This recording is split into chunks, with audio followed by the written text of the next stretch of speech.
And we're live. Who all is here? We've got Lars here early. Unfinished Project, the One-Eyed Cat, Danny Boyd and Mrs. One-Eyed Cat. Mean Street Bopar displays as US on the screen, but should be American flags if you're using an iPhone, at least anyway. Dr. Go is here. Frankenstein C20. Hello, sir. Kerosene Cucumbers. Twisted Dennis. Lumpy is here, mostly Mopar, running second in the No Name 500, which reminds me, while we're greeting people, we are going to have a content creator workshop this Sunday, 4 p.m. Eastern time, with special guest Lone Wrench Garage, who ran the No Name 500 last year. Mohawk 62 is here. Danny Boyd says, where am I? I don't know where you are. I know where I am, I think. Barrow's Garage. Big Mike said that was a pretty great adventure. If you missed it, I had a premiere having the van's alternator rebuilt here locally at Dominion Starter. Neat video. You can see a square back Mopar alternator being rebuilt, tested, and everything. Matthew Ward 627, a.k.a. 6th Street Garage. Hello. The Secretary, Colleen Tebow. Hello. Lone Wrench Mike, Bigfoot Mark, NSB Lee. Hello. Mason Roberts. Pure Pontiac Garage. Mason Roberts' thumbnail there has the giant Roots blower. Reminds me of the thumbnail for the live, which was Adam Kroll's car. It's a Malibu wagon with a Monte Carlo front clip. It's got a 1471 blower on a 598-inch big block Chevrolet. And he runs a machine shop here locally to me. He did a little oiling mod for the van's engine this week, so I used his car for the thumbnail. Pure Pontiac Garage, Mean Street Chumley, Aunt D. Bruce Colgin is here. The Mid-South Lowballer. Mid-South Lowballer, there's something, I don't know if it's with your settings or what, but I attempted to tag you on the Content Creator Workshop community post, and it would not tag you.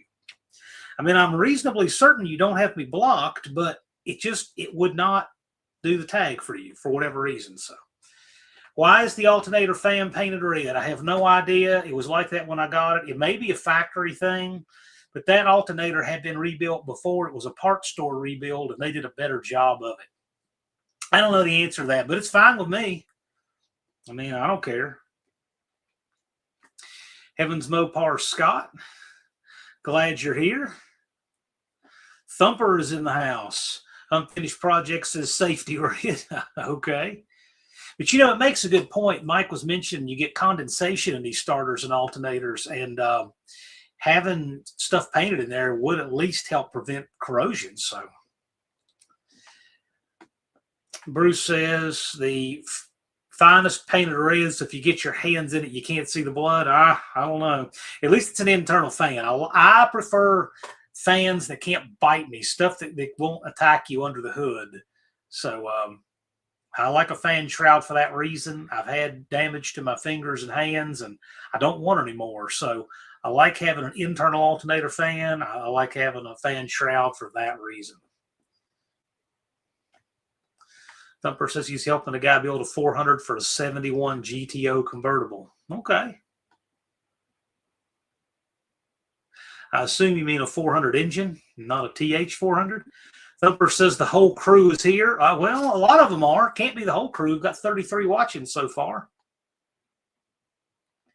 Indirect Connection Jason. Hello, sir. Danny Boyd says, I'm guessing the McPartry builders did the red paint. They thought it looked right. I don't know. Remember, this was a rebuild, a parts store rebuild of some variety. Who knows where or when.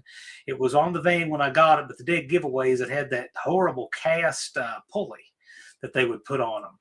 And so that's the first thing I did is I went and sourced a stamped proper pulley. It looks so much better. So we cleaned it up, and they put some kind of black, like lacquer on the wiring too. I never did care for it, but they made it lots better. It looked a lot better. It worked a lot better.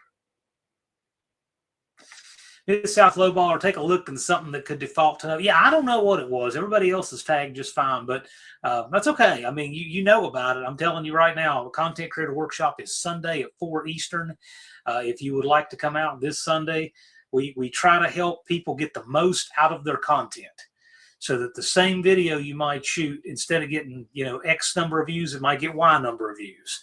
And we help you with titles and tags and little production and editing tips and things that can save you time and different strategies. And I always have people on there who have done exactly what you guys are trying to do, like Lone Wrench Garage. He's my guest. He got his 500 subs, and he's going to share things that worked with him and things that might work for you. But we do these because we want people to enjoy their YouTube experience and get the most out of it. Dr. Go says he just finished snow blowing to prepare for 20 inches more predicted Sunday and Monday. Oh, I hope that's the rest of it for us. It was 83 degrees here Wednesday afternoon at 4 o'clock, and 10 a.m. Thursday morning we had about 1.5 inches of snow. Twisted Dennis says phenomenal dart sport. Dart sports are phenomenal. Main Street Mopar Chumley says, I figured out who made those W2 truck headers I got from Creedence Chrysler Revival, thanks to hooker headers based on the flanges and the part numbers.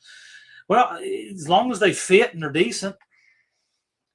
Thank you, Tim. I appreciate it. I don't do much long format stuff, but I enjoy it. And that's some old footage I had sitting around, and I was glad to get it done and just get it out there. I've been going through a lot of old stuff and putting it up if you haven't noticed.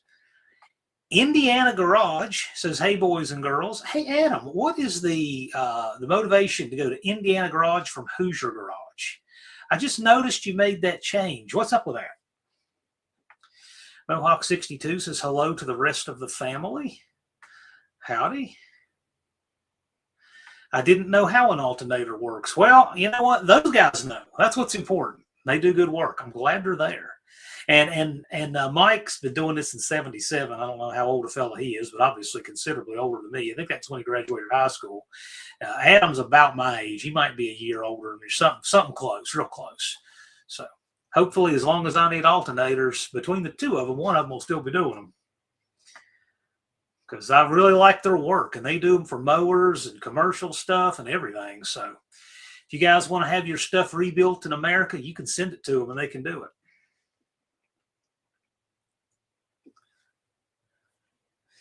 Twisted Dennis says, I hear, telling Main Street Mopar, I hear E-body headers fit better than a truck header. Interesting. It's very interesting. Have no idea. Lone Wrench Garage says, I see we have some Pontiac guys in here. I need to pick some brains. It's a good place to do it. Evans Mopar Scott, the great debate. Flex fans, yay or nay? For me, I guess they're okay, but here's the thing about it. I've never had one, never used one for a reason. You can run a fixed fan, you can run a clutch fan, or you can go to an electric. So to me, with those three options, the flex fan, I don't know that it has as much of a spot to me for that reason. Lots of time and carry, yes. Twisted Mopar says clutch fan's better. I like a clutch fan. That's what I got on the van. I like them. They do work really well. I like clutch fans. And the one in the van still works great. You can hear that thing come on. Colleen says, I think I got everyone. I really love that you guys greet one another when you come in the chat. That's just so cool. Thumper likes electric fans, simple, easy, effective. Get them from 80 celebrities in Eurosports. Yeah, there's almost always something in the junkyard that's the right size that works. Yeah, I mean, depends on application for me, but that's the reason why I've never run a flex, is because between having a fixed fan, clutch fan, and electric, just don't have a lot of reason to go with one. Tim72 Demon says tomorrow was 75 degrees and Sunday snow. Oh my gosh. Well, tomorrow I'm going to make headway on that van. I tell you, I did something kind of rookie and dumb, putting that timing chain cover back on. So I'll tell on myself. The kit comes with these little extension pieces for the oil pan that are cork, and they don't have crush limiters in them. But where I trimmed them, there's nothing there's nothing to hold them in place. They just squish around. And I never did like how that cover went down on those front two oil pan bolts. So what I'm going to do tomorrow is do what I should have done in the first place and just use RTV without a gasket at all. The perfect solution to me would be if I had a crush limiter in there. So if I had like a little sleeve that was a little thinner than the gasket, that might be okay. But I'm just going to put RTV there and put it because I don't want another leak. I don't mind dealing with the leaks one at a time as I get to them. When I take stuff apart and put it back together, I don't want it to leak any more thereafter. So, for instance, I didn't fix the China rail leaks on the intake, but I am fixing all the timing chain cover stuff. So when the intake comes off, I'm going to fix them. And eventually, if I ever have the oil pan off, and it really should come off, I'll fix that, etc. So one thing at a time, I'm fixing it right. Colleen puts up the link to the No Name 500 Contender Mostly Mopar. He's running second. If you've not yet checked him out, please do. We should be starting to have these 500 lives coming up soon. We got some guys getting ready to cross the finish line. Mostly Mopar says, looking forward to the show Sunday, but we'll head out to church at 5. Cool, man. Just, when you can come by, do. But if you have any questions about how to get the most out of your content, again, it's getting the most out of your content. We've seen really good videos get buried because of the title or something else that kept them from being seen. And we're just trying to help you get the most out of the content. And we'll give you ideas too. And I try to have different guests who have done what you guys are trying to do. And usually there's some little something that one of us has figured out that we can share and helps the community. And it helps us share our stuff and have fun together. Thumper says he's supposed to get between 2 and 6 feet of snow on Sunday and Wednesday. Oh my gosh, am I glad I don't live there. Colleen puts up the link to the Mid-South Lowballer, who is running 4th in the No Name 500. Max Wage Dick Dastardly, hello, sir. I'm glad you're here. The link to Tim 72 Demon, he's running 5th in the No Name 500. Indirect Jason says reliable would be clutch fan, otherwise electric. I tend to agree with that. I've had enough electric fans get hit and miss with problems, especially, when you deal with the relays. And the clutch fans are much more reliable. And the nice thing is if a clutch fan fails, it just becomes a fixed fan. Danny Boyd says flex fans come apart and cause damage and kill people. Yeah, that's what I don't like about them. Is I'm always afraid they'll come apart, and send the blade through the hood or the radiator or something. I would rather not. And Danny Boyd says clutch fan is your best mechanical fan. Yeah, I don't like clutch fan. Lone Ridge Garage says, first off, I'm not a mechanic, so don't get technical. His question is, 74 350 Pontiac wanting to convert to HEI without breaking the bank. Well, I'm not a GM guy, but I'm thinking all you do with that. And that's 74 and it's not already HEI. I would think it is. But I would think all you need to do for that is just get that GM ignition module, that little V-shaped thing with the 4 plugs, and your distributor, and just a little simple wiring harness for it. I would think it's a really simple conversion. I've done them on Mopars. I think the GM's about the same, just uses their parts instead of Chrysler's. Lone Ridge Garage, any thoughts on the HEI distributor kits on Amazon? Cannot speak from experience. I've not bought one, but there's a reason I've not bought one. I have no luck with these Chinese-sourced electrical components. Well, I mean, you just saw I took an alternator in and rebuilt it to fix that problem. So I just wouldn't trust it. That sounds like something to break down on the side of the road to me. I would much rather find used original stuff.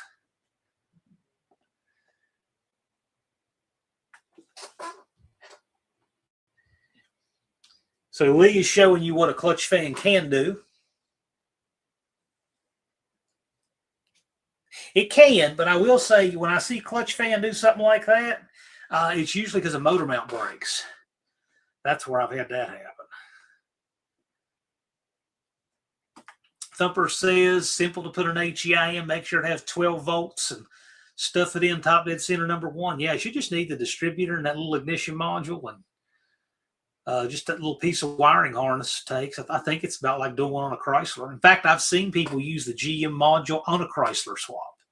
You can do that. It's got Chrysler's got a 4-pin box on all the ones with a single ballast resistor, and the GM's got a 4-prong module. I mean, I wouldn't do it. I would use the Chrysler one, but I've seen it done. Lumpy says electric fan brushless is the way to go, in my opinion. I think that's a great opinion to have. I like that idea. I mean, like I said, I don't have any problem at all with electric fan. But I think the clutch fan's got to be more reliable. I've had problems with electric fans. I've not had problems with it, but there are a lot of advantages to an electric fan. I mean, they don't draw anything. They're more compact. You can't hit your finger with one, and I've done that, and that hurts. They don't creep forward and destroy your radiator if a motor mount breaks. So there's a lot of reasons to run them. And you can run them without the engine running. So between that, if you have that and an electric water pump, you can cool your engine down after it's off, which is nice on a race car. Danny Boyd says best would be a genuine GM Pontiac piece rebuilt by someone who really knows what they're doing. Yeah, I'm sure you can find these. You know what? Actually, Mike, I have, I don't know what they are. I had some old GM distributors, but I don't know if they're any good or not. They came out of a building that was getting torn down. I had to look. Aunt D says depends on the application. Big fan of electric fans. I like electric fans. I just don't like any complicated wiring.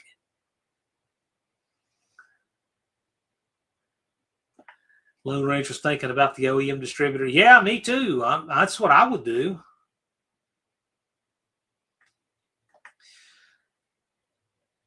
Thumper says I've only run factory HEIs in my car. They're super easy. Yeah, they are. I mean, I like the design of them. The way the coil is there with the cap. They're spaced out. It's a great setup.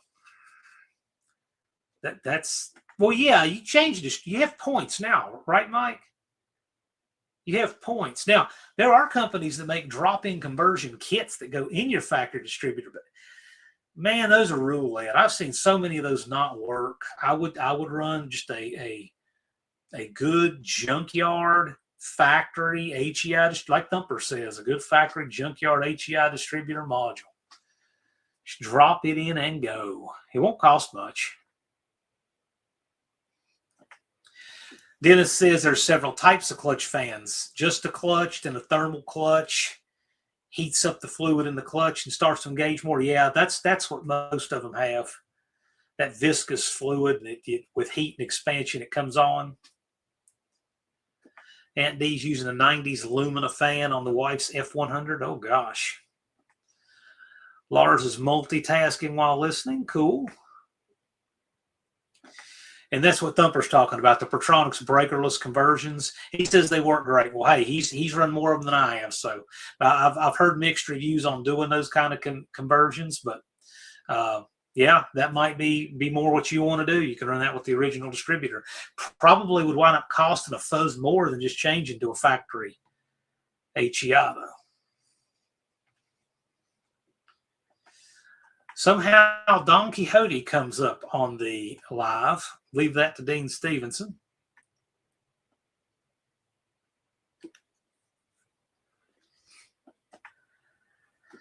Apparently someone else owns the Hoosier Garage name, and they tossed the thread at me, so changed I did.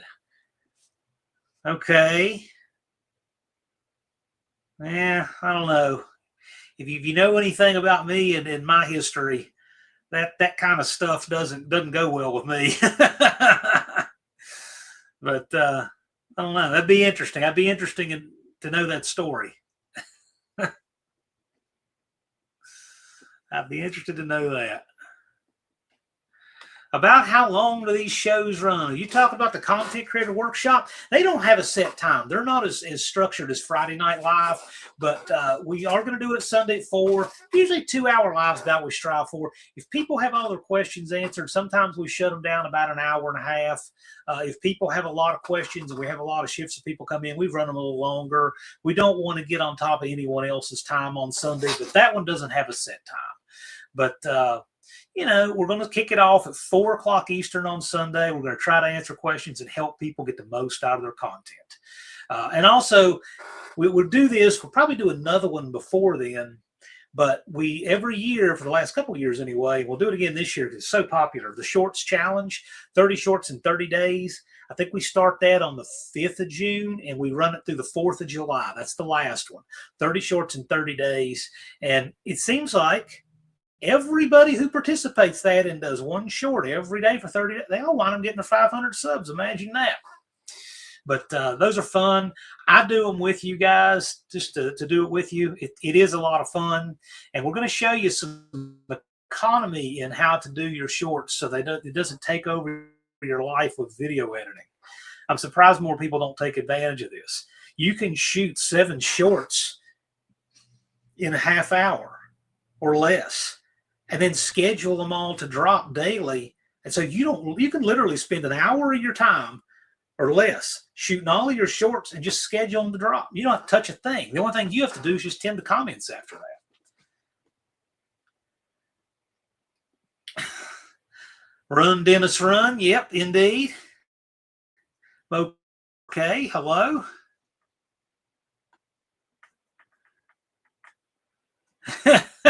He thinks that old Rich is watching. Well, Rich is blocked here, so he can watch, but he can't comment anymore. Mason Roberts wants to know, what do you think about the Dodge Hellcat, the Challenger Hellcat? It's okay. They're okay. It's modern stuff. Just not my cup of tea. Those things are so extremely heavy. Just not really my bag. I'm just not into modern stuff. But that said, when they redid the Challenger, I think the year on that was 2010 or 2009 when they did that. They did make it look a lot like the original E-body. So I give them huge props for that. So that, if you notice, the ones that do well, these tribute cars that do well, are ones that actually look like the older vehicles. The Dodge Challengers actually look like the 70 74 E-bodies that they're based on. The modern Jeep Wranglers actually, now that they went back to round headlights and stuff, look like the old Jeeps. What didn't do well? The Thunderbird. That aerodynamic mess that they did about the year 2000 does not look like an old T-Bird from the 50s. It doesn't at all. And they didn't take off. It seems simple, but. Thumper says, I'm looking for an alternator rebuild kit, GM10SI, that upgrades to 1200 amp. What are you running off of that? A football stadium?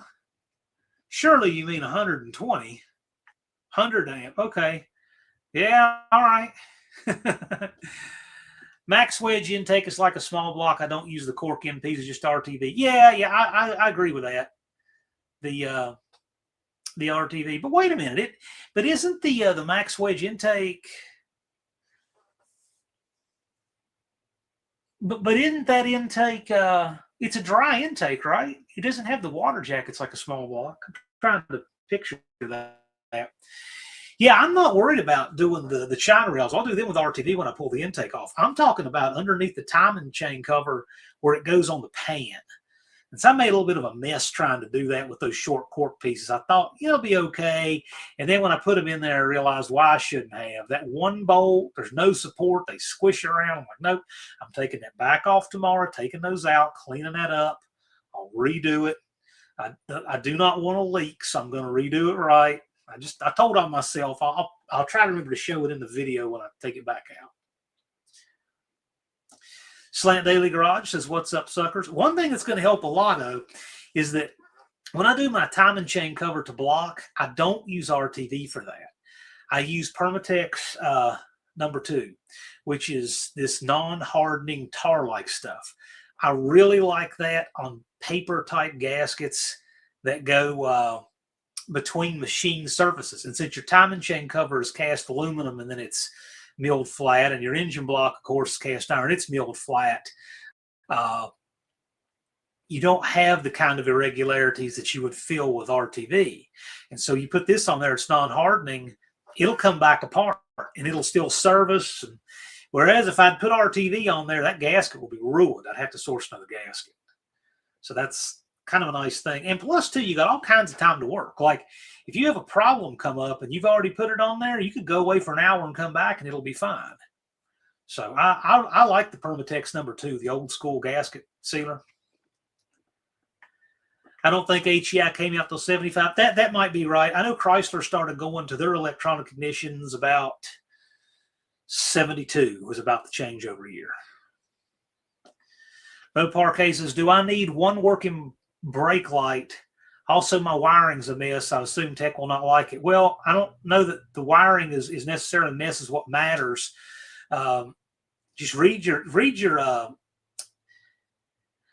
rule book. You can go to the No Name Nationals website, nonamenationals.com. There's a downloadable rule book right there. But if you have any specific questions, you can email them. Deke can take a look at them. But I think you're okay. One working brake light. I don't know about wiring being a mess. You obviously don't want a fire hazard, but I don't think messy wiring is a tech disqualifier. A lot more people couldn't raise. Thumper confirmed 75 is indeed the first year for HEI. Man, I am way behind. I got crazy behind. Slant Daily Garage is here. Left Turn Dodge running #1 in the No Name 500. Man, comments just rolling in. I got way behind. Sorry about that. Got talking, having too much fun with clutch fans and HEIs there. Well, I will tell you this. You say local tech. You'd be surprised how many tracks have no tech. So I wouldn't count on that. What I would say is send any tech questions to the email. And if you have any picture of something specific you're concerned about with tech, send it. And send those up to Deke. And also, we have Deke on usually twice a year to answer tech questions. So once we get our content creator workshop out of the way, we're going to be having Deke on here pretty soon to answer tech questions. And I'm surprised more people don't take advantage of that. It's a great place to ask your questions. And it really heads off a lot of problems a person could have trying to pass tech at the event. Barrow says a manual bypass on the fan to turn it on. I would agree with that.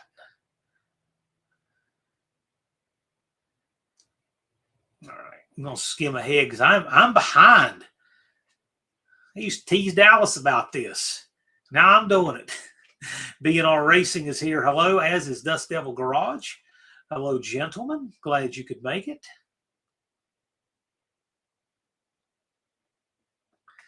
B&R says clutch fans have RPM limits.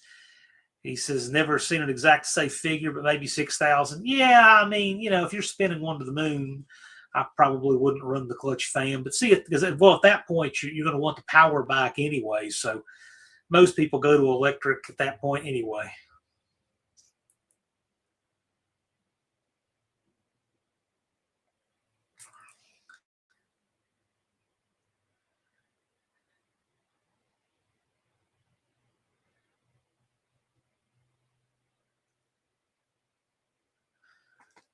Lone Ridge Garage. Are those of you who haven't taken advantage of the Edelbrock? That's a weird way to say it. He's asking who here has taken advantage of the Edelbrock discount. He made a large purchase and saved over $200 this week with my No Name Nationals discount. So, guys, it's something that you need to avail yourselves to. If you're registered for the No Name Nationals, that list goes to Alex So at Edelbrock. He is our concierge, ASO at Edelbrock.com. And he personally helps everybody get their orders filled, and you get 10 to 15% off everything at Edelbrock.com. So you don't have to spend all that much. It's something like $600 and some to $950, somewhere right in there. By the time you spend that much with them, you have paid for your No Name Nationals registration with your savings. So just remember, I mean, gosh, if you buy a set of heads, look at the amount of money you save there. A VRS carburetor, look at the amount of money you save there. So It's worth your while, and that's over 20,000 part numbers. It's TCI, and all of their brands come under the Edelbrock banner.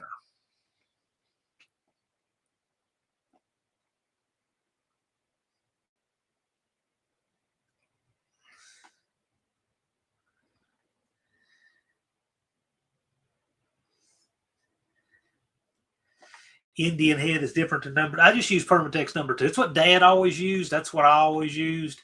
It just works great.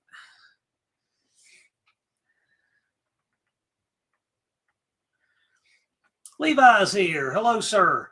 About 90% done on the Triple Crown build front suspension. About 50% completed on the truck. Listening as I work. Right on. You don't need brake lights on the track. Most people do have one tail light at least. But that said, if you want to drive it on the street, it'd be a really good idea to have your tail lights for that. But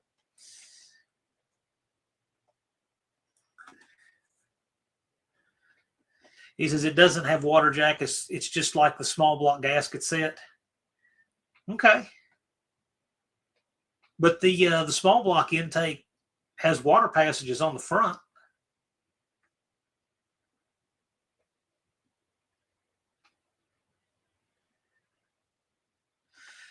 Frankenstein C20 says, I like the yellow ride in the thumbnail. Yes, that's Adams. He runs Pro Engines here, a machine shop here in town. And because I do not have a good setup for trying to cross drill a bolt for an oiling mod on that, I took it out there to him. He's got a lathe. He did it. He did a great job. Shoot, I'd have brought it in here to show you, but he did the bolt oiling mod for the van. So I thought I'll use his car to thumbnail. It's a cool ride. Dan, the IT guy, hello. Thank you for coming by. BNR says I did it on my 63 Grand Prix 455, 160 amps. Can be built to 600 amps. Oh, my gosh. BNR, when are you going to be bringing a Pontiac to the No Name Nationals? You've got 194 days, 3 hours, and 27 minutes. You going to be bringing us a Pontiac this year? We'd love to see it. Vintage Adventure drives. He's on a plane towards Seattle Tacoma Airport. Cool. Tell Dead Dodge Jamie and all the folks along the way we said hi. Be safe, sir. Have a safe flight indeed. I don't mind flying. Once I get through that horrible TSA checkpoint, I'm good to go. Once I get through that, the rest is just easy. The plane ride and all that is fine. I'm good with all that. But, I dread the TSA thing. And every airport is different when you're flying with firearms. Some are easier than others. So it all depends. McCarran Airport is annoyed that they make you check them. Phoenix, oh my gosh. You would think that somebody has told him, hey, that guy's trying to smuggle something. I mean, they shake you down there mercilessly. Every airport is different. But once I get through that, it's all downhill. It's easy. Cop Car Steve, greetings from the Great West North. Look forward to your YouTube tutorial session coming up soon. Yes, Sunday at 4 Eastern time. We'd love to have you. It's a good time. It's fun. It's a good place for people to ask questions. And, of course, there's tons of stuff we don't know. But if you ask it, we can ask people who do. We know some people who are real pros. So if we got a question. But it doesn't have to be that complicated. And a lot of us have figured out simple things that work, and we're just glad to share.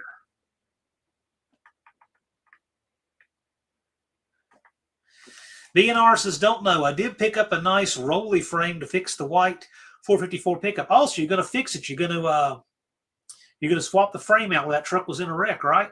Wendy says she will never fly. Well, you're missing out. You're missing out. Because to go to the West Coast, you have to have an entire extra week just to get there and back. So if you fly, that'll allow you to go and do things you could never do if you didn't fly. And there's a lot of places you can just never go if you don't fly. But flying's great. I love it. I just, getting through security is a pain, but after that, it's a breeze. And I've had really good luck on my luggage not being a problem. I've had a few little delays, but nothing bad. I've never had them lose anything. But maybe I'm just fortunate.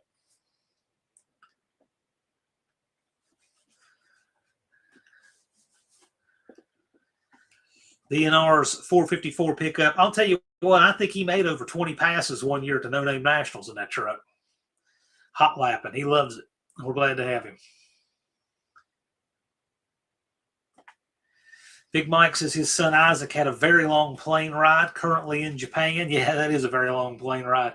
My friend Keith was my lawyer years ago, and he did 11 years practice in Japan, and he lives over there now, and he's made that flight many a times out of D.C.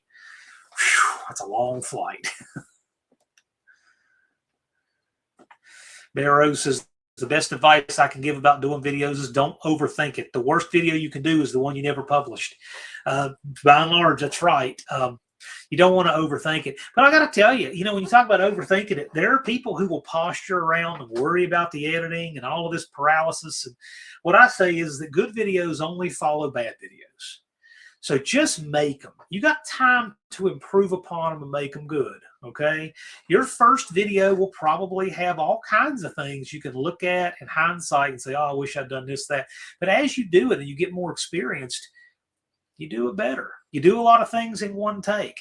Funny story, when we did the first No Name Nationals, we wanted to, on Tuesday, put the answering machine at the track to let people know what's coming up that weekend. And so Barkley said, hey, do you want to do the message for the answering machine? And I said, sure. So I went up there, had a piece of paper and a pen, made a few outline notes. And he says, all right, man, so you can do this. When you redo it, you can do this and redo it and all this and all that and all that. And I said, okay. I just sat down in one take. I rattled off everything, the price, the time, all of that stuff, what was going on, all of that, one take, click.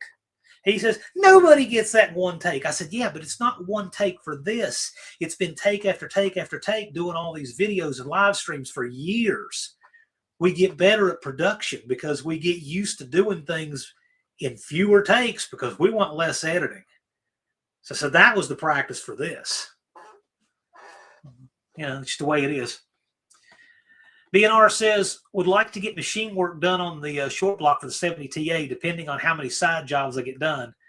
Have a famer friend with a fleet of GMT 400 trucks. He pays me big money. Who's going to do your machine work, BNR? Cop Car Steve says, I'm finding because I'm such a small channel, it's best to do a minute and a half shorts. Yes, I agree. I usually say just a real rough rule of thumb. You can probably get away with about 1 minute per 100 subs when you're first getting started. You got to keep them short till you get an audience to watch the stuff. But short videos.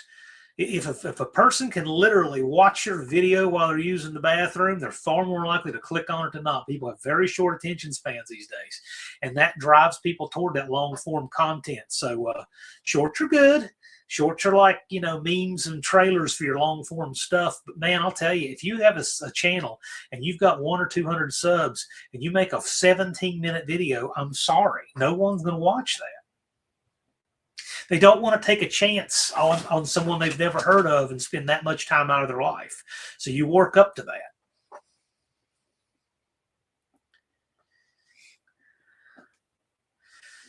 DNR says if he can get the same guy to get his 68 GTO convertible out of storage, Muncie 4-speed, either a 400 output, high output, might be a Ram Air 4. We'll all see. Mohawk says, but Wendy, you'll still have to cross over the bridges.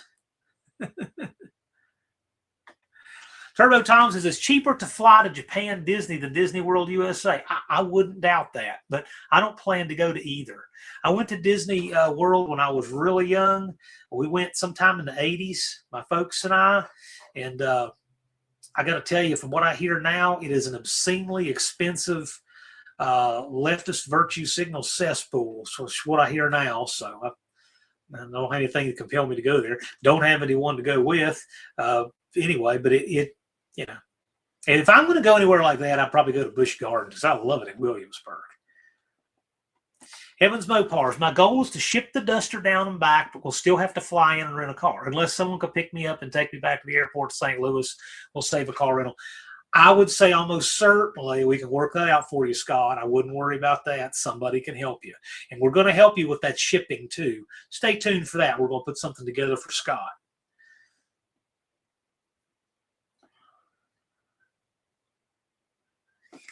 Dan, the IT guy, says, I wish I could have shared the PT Cruiser rebuild I did for my daughter. That was some work. Replaced the head, power steering pump, AC pump, radiator, basically everything but the block. I have a 0-mile short block for a PT Cruiser, by the way. And I got a scar on my left kneecap where I tripped over it in my garage and jammed a dowel pin straight into my knee. But yeah, it was something that was donated to New River Community College. I took the top end off of it in a 0-mile short block. Just we're throwing it out for scrap. I took it. If anybody ever needs one.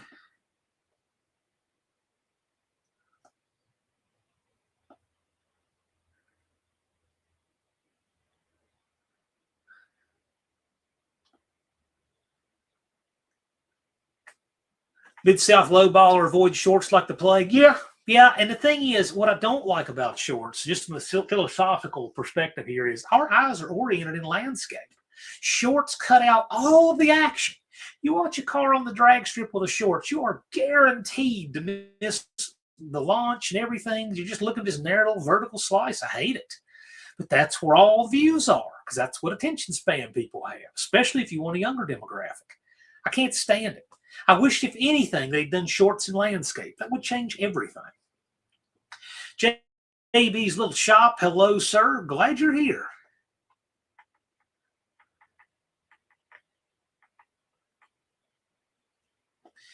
Bear Rose says, this top 3 viewed videos are the ones that are painful to watch. I think they're horrible, but even though they're over 3 years old, people still watch and comment on them. Yeah, my most viewed videos are ones that are just like, this is what you people like watching?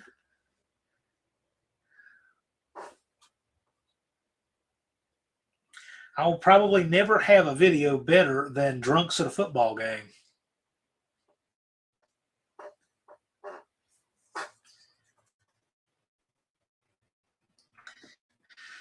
Cop Car Steve says, my long-form videos were getting 10 to 30 views, but my shorts get about 1,000. Yeah.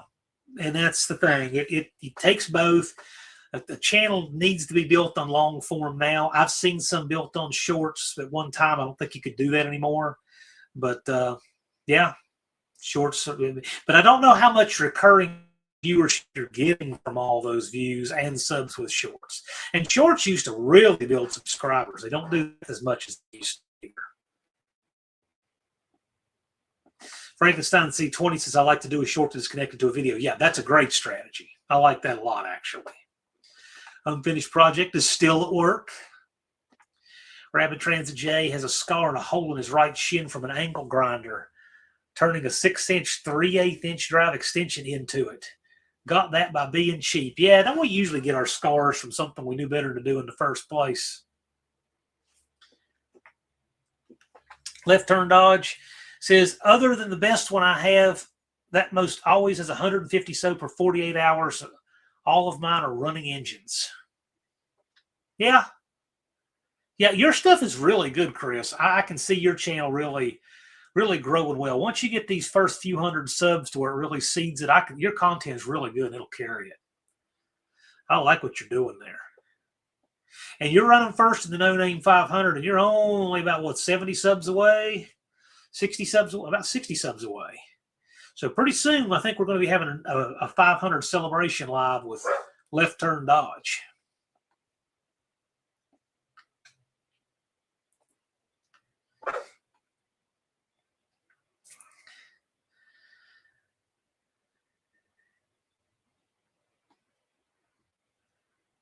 Busted Radio Chris, hello. Glad you're here. Saw where you were putting small blocks back in vehicles. Hope that goes well. Saw a lot of damage from freeze there. Looks like you're past that stuff.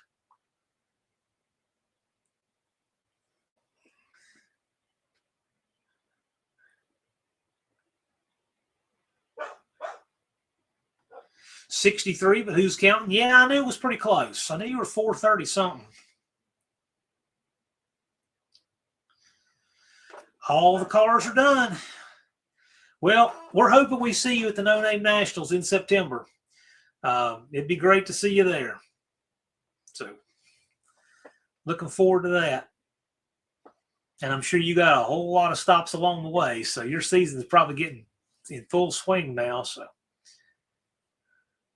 because you go to Florida in the winter months. Colleen says, look into Opa's clip. It can take your long form video and make shorts out of it.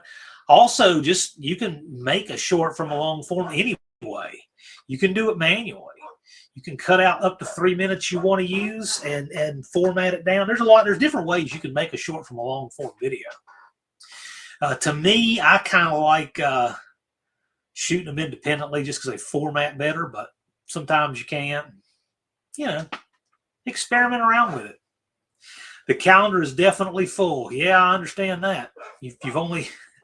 There's only 365 squares on it, aren't there? We plan to be there. Well, we love to have you. We always like seeing you guys show up. We love your community spirit, man. Mexican Spec, hello.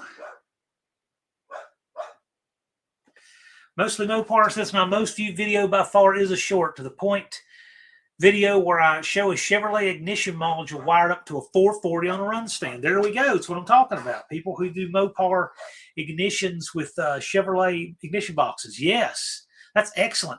Miss Colleen, if you would, could you put up the link to that? I think that'd be a great one. I'd like to see that myself and share it.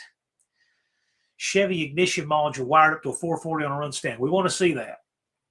That's the kind of content that makes stuff happen right there. So that's one that we want to look at the titles on it and some of the things that might help get that in front of more people.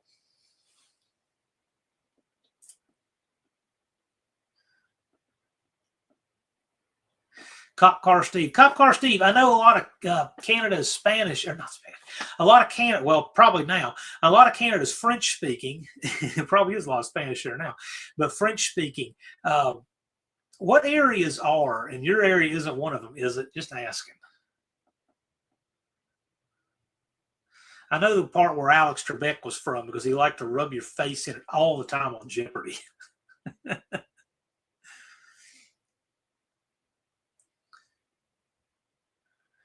Big Mike says, my most viewed video is about shifting a 5-speed without using the clutch. I can see that. I've been living that life for the last couple of weeks driving that Jeep. It has like no clutch engagement.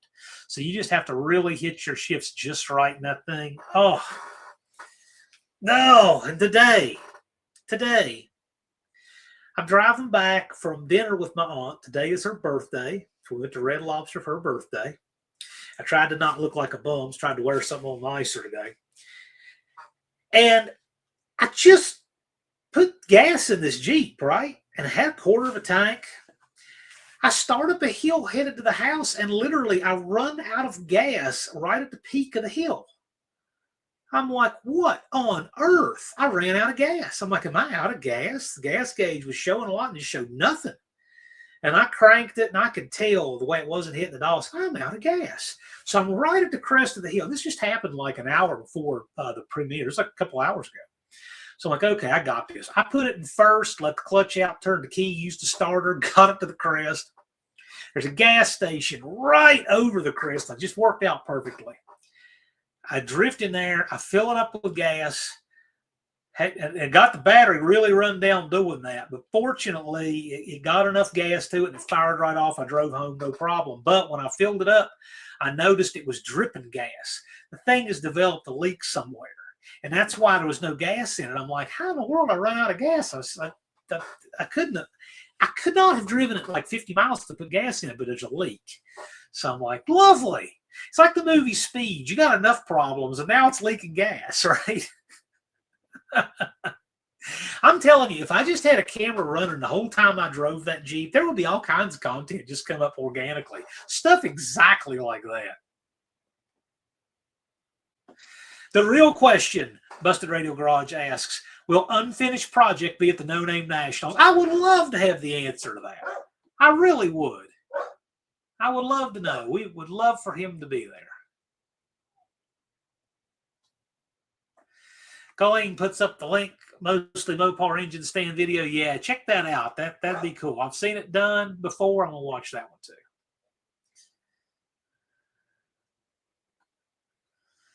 Yes, I would love to know if Unfinished Project will be there. We'd all like to see him. Well, not that we would know if we did see him. JB says, my most viewed short is one where I had the blower all mocked up with the theme from the $6 Million Man soundtrack all over it. Yeah, that'd be cool. I remember that now, if you say that.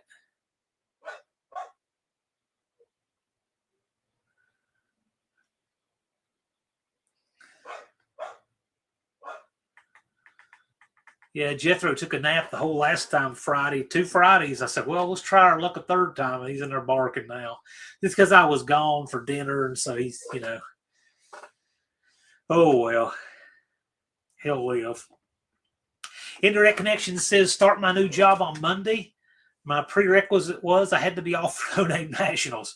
Well, we're glad you're going to be making it. We love to see you, of course. Perennial number 2, of course, always. But I'm glad you got it. So are you going to be staying where you are and all that and coming back from your sabbatical that you took across the country for work? JB says, BNR, that fuel pump you sent goes on the truck this year. Cool. I like JB's truck. He just keeps whittling away and little here, little there. He's like Don. He brings the same vehicle back every year and tweaks on it, makes it a little quicker, a little better. And I like watching stories like that. So I have really enjoyed watching the evolution of the trash truck. So that's one of those stories I just love. I think it's great.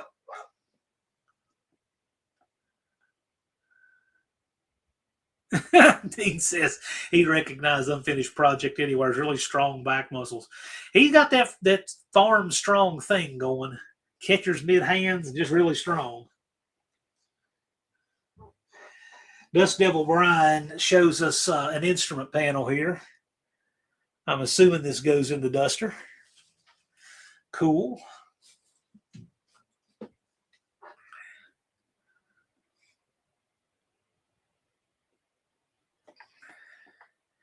Mostly Mopar says the module video isn't clean looking, but it's laid out so you can get the idea if the wiring neatness is up to you. Right on.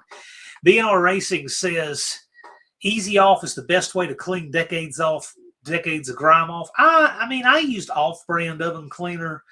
I didn't have the benefit of high-pressure water. I didn't have the benefit of having any heat. So I'd like to retry the experiment. I didn't use easy off. I used generic. But, yeah, to me, I have still yet to find anything that works better than brake cleaner. Just good old-fashioned brake cleaner. And the thing is, it doesn't cost much more, if any, than your oven cleaner. Oven cleaner is super expensive now. Used to be, it was so much cheaper, but it's not anymore.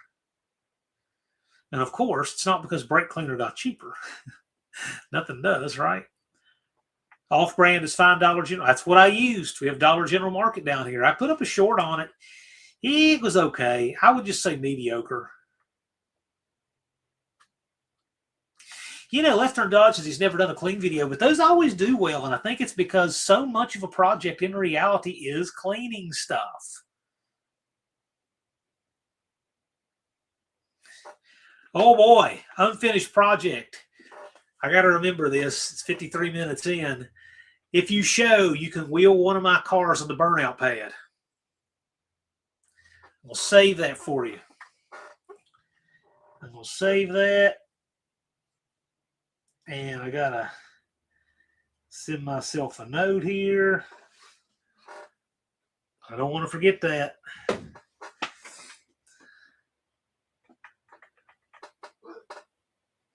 What is an oven cleaner? What is it in oven cleaner that cleans the engine wheel? Dallas said that stuff probably just like lye or something. Chris says, Uncle Tony says the dollar store oven cleaner is good. Okay. Everything is expensive. Yes, it is. Indirect Connection. I'll even try to get the Dart Sport there if you're coming. Save that one too.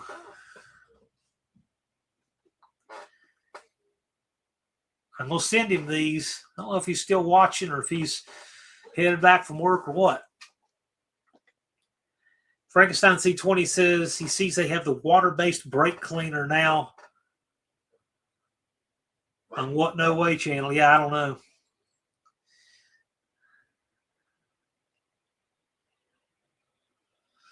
People like to watch cleaning videos. The detail channels do really well. Yeah, they do. People do. People like watching, like, people pressure washing and cleaning these rugs and stuff.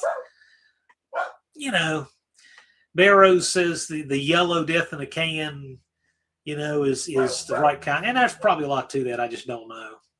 BNR says lye, caustic soda, I would guess. There you go. Unfinished project is here. I can be a wheelman. There you go. A wheelman. Jason will try to get the Dart Sport there for you, sweeten the pot. And I got something for you, too, and you know that. Chris says 100%. Well, Chris is a man of his word, so.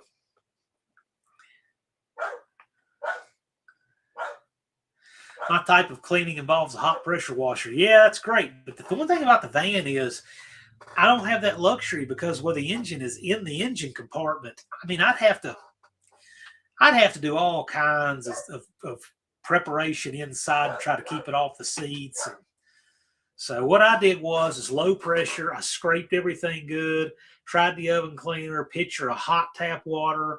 And then when I got it down to where it was only a little grimy, not chunks of anything, I hit it with some brake cleaner judiciously. And I got it good and clean without having to use a ton of brake cleaner, and worked out great.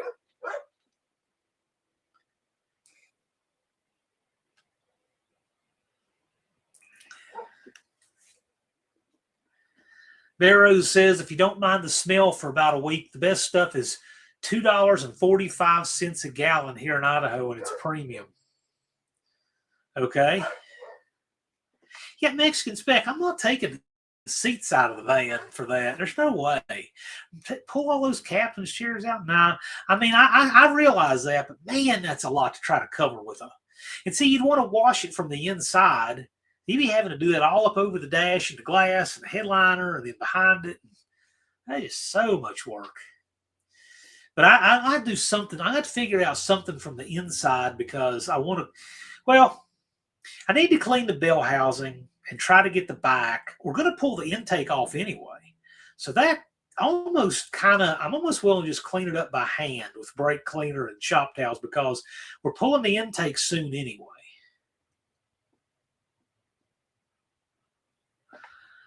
Unloading kitten trucks right now. Okay. Thumper says premium here is almost $5 right now. Yeah. Know what you're talking about. Yeah, gasoline and a good script. Well, I'm going to tell you, I did have a fire from using gasoline as solvent one time. Got to be super careful. Main Street Mopar says, I pulled the main caps on the 318 short block I'm using for the W2 and found full groove main bearings. Okay.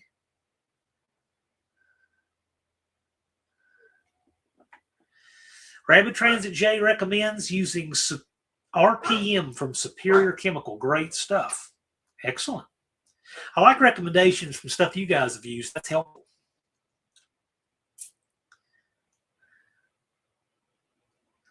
Danny Boyd says, I think some of the original bosses got electronic ignition. Yeah, maybe.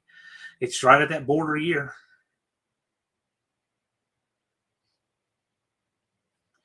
Look at how much gasoline is in Los Angeles. Well, I don't need any more reasons to not want to live there. How much is a gallon of gasoline where you live, Mexican spec?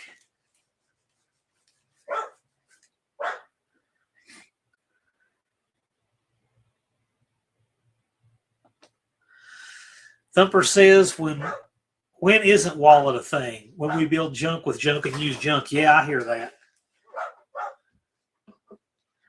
I've been trying to be pretty conservative on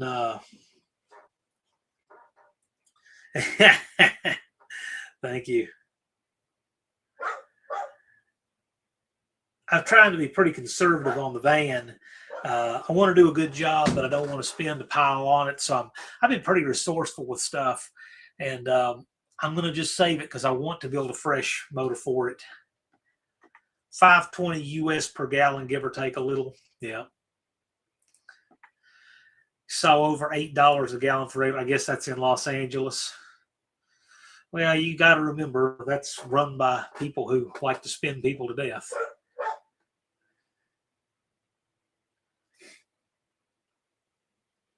Dean Stevenson says in July of 64 for the 65 model year, Delcotronic transistor-controlled magnetic pulse ignition system was available on high-performance 427 Chevys. Okay, so there you go. 65 model year was when Chevrolet had it first. Chrysler, I think, very late 60s. By 72, almost everything.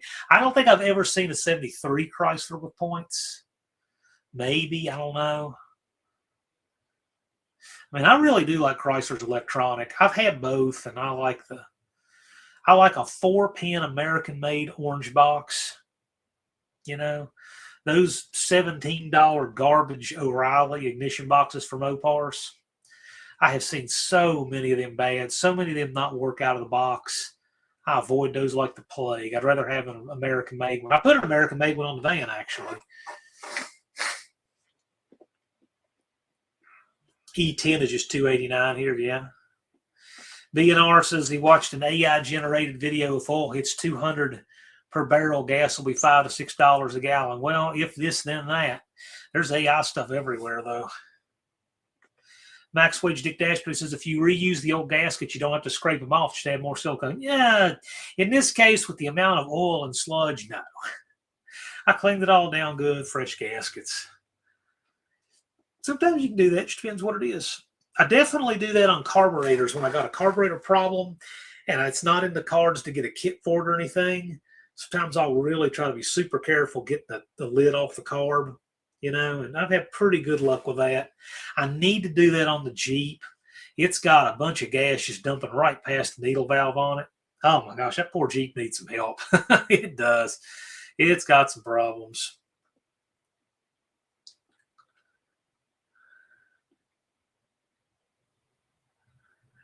Gen X Empty Nesters. Hi, everyone. All of my favorite people here. Glad you could make it.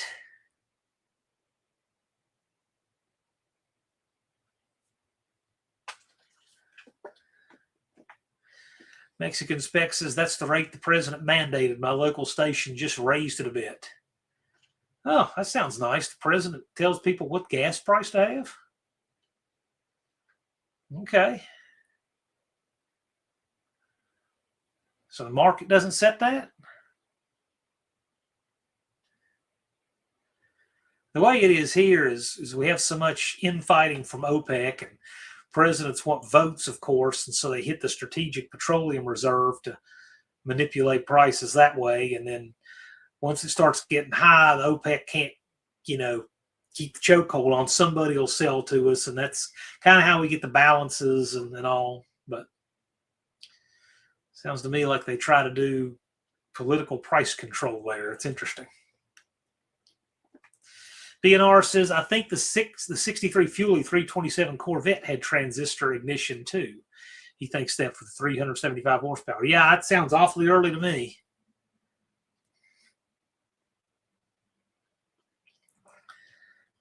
And I know a lot of points ignitions have been used in some really high RPM applications and worked well, but I've just had problems with, I've had more problems, well, I can't even say that. I've had enough problems with points that I go electronic, but here's the thing. Back when you used to have problems with points, I would keep an extra set of points in the glove box, and now that I have electronic, I keep an extra electronic ignition box in the glove box. So you trade one kind of problem for another. T's Good Time Garage, out in the garage doing duster things, but wanted to say hi. Hope everyone's doing well. Our second annual No Name Nationals bracket champion, T's Good Time Garage. Thank you for coming by. Looking forward to seeing you again in September. Mexican Spec says they don't have a market there, raising the price every 15 days no matter what happened with the price of oil. Yeah, I don't know what's up with all that.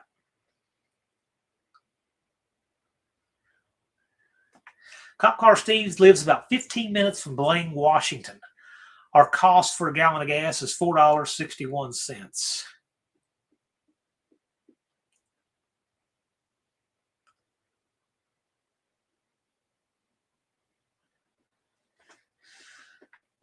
That other chick says, hey, hey, hey.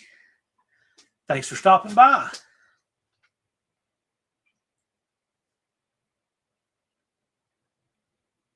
So tell us what's up with that thumbnail, that other chick. B&R Racing says Pontiac had an optional in 63 and have that rare Pete McCarthy SD41 books for the Super Duty shown in it. Hard to believe Pontiac had first and not the Corvette too. I think that's what you're saying. Well, bottom line is that's when that came out. Also, you know what? The nylon-coated timing gears were much earlier than I thought. I didn't realize they were back all the way to the first 273s in 64, 65. I thought they were a bit later than that, but no, they were out that early. What a just junk on a stick idea that was. But, you know, for the most part, people have gotten away with it. Daughter was asking the same thing. That was the phone booth at Lambert's last year. Yeah, I was kind of wondering. Max Wedge Dick Dasher says, I wonder if Buck has that new engine put together. I believe so. He has a startup video with it. I'm thinking he does. I noticed he's been painting on that CUDA turbo can style. He's got one side of it white now. It's really looking sharp. He's got cow tracks on it, and that E-body of his is really coming together. Buck has done a great job with that. Really, really glad to have Buck setting an example. Again, another No Name 500 guy, 10,000 plus subscribers on his channel. He started with about 40-something, like 42 subs. And I remember when he first jumped in the mix, I said, well, let's see what this guy does. And he's one of those that showed us exactly what he can do. Along with this guy right here, Barrows. They were neck and neck for the first winner of the Cinderella Award. Barrows says, here in Idaho, we are at a water war with Utah again. They want more rights to the Bear River, so they are hiking gas prices on us. Ooh, my. B&R says, I think Pontiac used nylon-coated cam timing sprocket beginning in 64. Yeah, and all the GTO. Yeah, exactly. Chrysler did something like that too. I just didn't realize it was quite that early. I was thinking it was a little bit later than that. Haven't seen any videos for a long time. Buck just put one out. He just put one out. You can see him spraying the car, and he put one out doing a startup with his EFI. Yeah. Hey, go over to his channel and check it out. He's got some stuff up there. Some really recent stuff. Buck's been working, but it doesn't scare JB. Barrows tells us that the Idaho and Utah water wars have been going on since the 1800s. Yeah, I can see that. I can see that. That makes a lot of sense. Indirect Connection says that they wanted to move to Utah, but the water shortage kept us out. Come here. I'll have a water shortage here.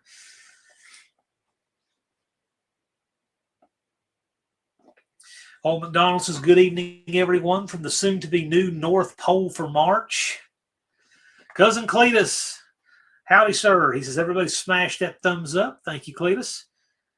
Cletus, who is remastering the Beater Builds Challenge for 2026. If you've not checked it out, go over to his channel and see. Got a lot of interest in it. Looks like we're going to see some interesting stuff at No Name Nationals. And whether or not it applies to that class, don't forget, if you're registered, you do get your Edelbrock discount. So, you know, make use of that, guys. 10 to 15% off everything in the Edelbrock catalog, and we get our own concierge. It's a cool deal. Something, just a perk they have for us. Big Mike says, I still remember being Buck's 10th subscriber. Yep. And I was probably, Big Mike, I was your 20-something subscriber, I want to say. I remember, you know, you and Barrows were two guys who I remember were two of the very first people to throw your hat in the ring for the first No Name 500. And I remember you and Russell and Barrows were three guys who were out there in the snow, pulling cars in the snow in January. And I told Dallas, I said, these three are going to make it. No doubt about it. You see a work ethic like that? Not even a question. And all three of them did. No question. They're rock stars, but that's what it takes.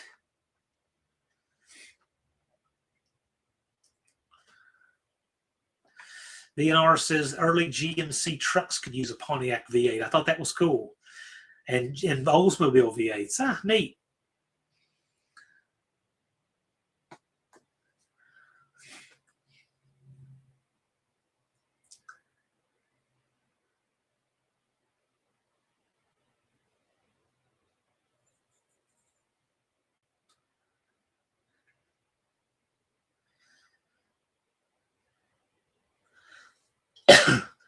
Mexican Spec is asking old McDonald if he has snow coming. Mexican Spec, have you ever had snow there where you are? Have you ever had snow there? If so, when was the last time there was snow? I was talking earlier on Wednesday at 4 o'clock in the afternoon, it was 83 degrees here. And then Thursday morning at 10 a.m., we had 1.5 inches of snow. Wild how that works. I never thought it was that warm. I was coming back from the machine shop and I was thinking, it might be 70 out here. And they didn't think it was even quite that warm. I go rolling by and the sign on the church said 81. I said, no way. I looked on my phone, it said 83. Snow, never. It was in the 90s today. Big Mike says it was definitely worth it. I love the No Name Nationals community. Yeah, you're a rock star, and we love having you in it. I mean, this event really is about all of you. We're not hiring in talent or anything. You guys are the show. It is about you. Barrow says, my car didn't make it, but I had the time of my life. And he says, I can't recommend it enough to everybody. Well, we're really hoping to see you there this year, Barrows. Hoping to see you there with some of that hardware you're building, too.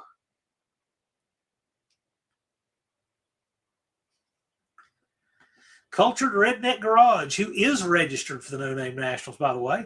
He says, howdy, John and No Name Nationals family. Just popping in for a second. Been out with the family tonight. Great. I'm glad. I was with family for dinner before the premiere in front of this live. That's my Aunt Nancy's birthday. And we took her to get some lobster tail. And it's always good to see her. She always comes in here and says hi. But we're, it's spend time with your family when you can.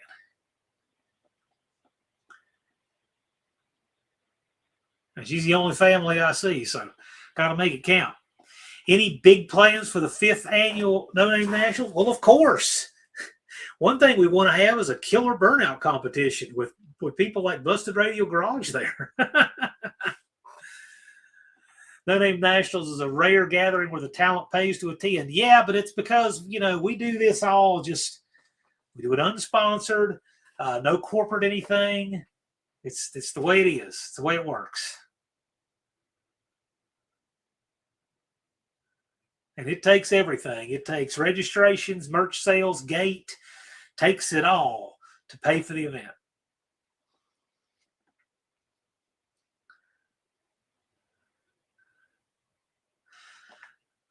Hello, Dougster. I'm glad you swung by. But yeah, for the 5th annual, we want to try to scale everything up. And I figured it would. We want to have a lot of the OGs back. People who have come in the past but can't make that trek every year, we want them to come back for the 5th. Where our registrations get to by Memorial Day will depend how much of a limb I'm willing to go out on with cost. But it's going to be great. I just knew when I saw the turnout for burnout competition for the 4th, I said, we're going to have a gangbusters 5th. I just knew it. And that's everything. Every single class is shaping up to be bigger. We are going to do one cool thing with the racing on Saturday morning. I think everybody's going to like. It's cool and it's different. And Dust Devil Brian is the only person I've told about it. He's sworn to secrecy. We got some cool stuff coming up. We're going to be announcing that soon. But I am seeing everything turned up higher this year than last. Turnout, bracket, burnouts. We have more call-outs already. We're going to be doing a lot of cool stuff. You're going to want to be there. This is the year to circle back. If you've not been able to make every one, this is the time to circle back. This is a milestone for us. It's the 5th annual, so we want to see you come back. Dougster says, everyone, Lefty, everyone. BNR says, I haven't made a new video in months. Up to 896 subs. Picked up 40 subs. People stopping by, I guess. Yeah, they do. Make some content, man. Get a run on Pontiac together and bring it to No Name Nationals. Backwards trailer racing, not hardly. I could see a trailer getting just planted into the wall. Now, we're doing something fun and different, though. You'll see. We will announce it. I told it to Brian, and he's so excited about it, he can hardly sleep. But we're doing some fun and different things. We don't want to change too much. Remember, we've already got something that works really well. And what enhances that is just more people bringing stuff. They bring faster stuff, more friends. We just keep refining and doing the things we know we want to do. And that's what keeps making it better and more special. And every year these friendships season another year. And every year we welcome new people into the community. And it's great. It's great. And we got such a good relationship with the track and all of our vendors and all of our OGs and the welcoming the new people. And it's just such a great thing. You don't want to make big sweeping changes to something that's already so good.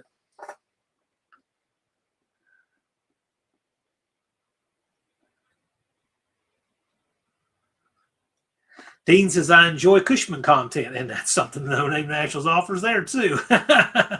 William there. Captain Cushman. BNR needs his 454 truck to tow his Pontiac. Yeah, I hear that.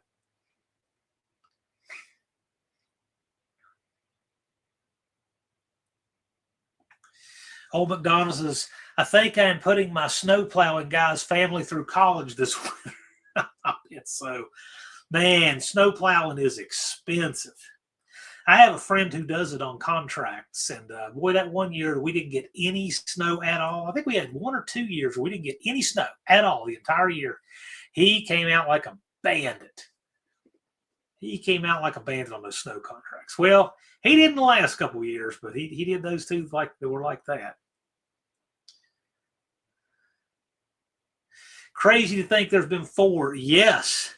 And the very first number issued at the very first No Name Nationals was issued to Jay. Don needs a new No Name National shirt. He wore it so much and washed it so much. I'm going to make a note about that, actually.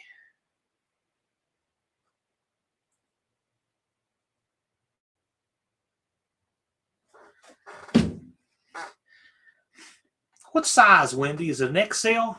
Black. BNR says, I got back in excellent physical shape, lost my belly, and have more stamina and motivated. Well, good. Cool. Don, what size shirt? Is it an XL in black? Cop Car Steve, I'm new to YouTube and new to your channel. Unfortunately, I can't come in 2026. I'm going to plan for 2027. Well, right on. We'll put it on the calendar. Again, we don't have a date for 2027 yet. We'll hopefully have it by about Thanksgiving. But that said, we're always striving for the second half of September. So sometimes it's the third week. It's been the third week a couple of times or 2 or 3 times. And then sometimes it's the second, sometimes it's the fourth. But that second half of September is where we try to keep it. 2X gray. Okay. World of Wood Chip. NNN looks like a great time. I just don't care about growing my channel. Well, you can do it. It's part of the thing, man. That's what creates the experience. People get to see who you are, what you're working on, encourage you along the way. You share that journey. That's part of it. But you can come out as a spectator, or you can jump in the No Name 500. It's a lot of fun. There's a lot of people who thought the same way. And you know what? The funny thing is, a lot of them that were like that, they get to their 500 and they just keep going because by the time they do it, they get to where they enjoy it. Andrew Nelson is here. Hello. I'm glad you could make it. The artists need to be in good shape, side jobs after hours. I have to take on big jobs no one else will dare to touch. I understand that. Dakota drove my D150 today. What did your ignition problem wind up being, sir? Big Mike says, here's something to think about. We're already almost halfway back to the event. Just barely 6 months to go. This is correct. This is true. I thought of Andrew Nelson today, by the way. I mean, I was literally heating up a bagel for breakfast.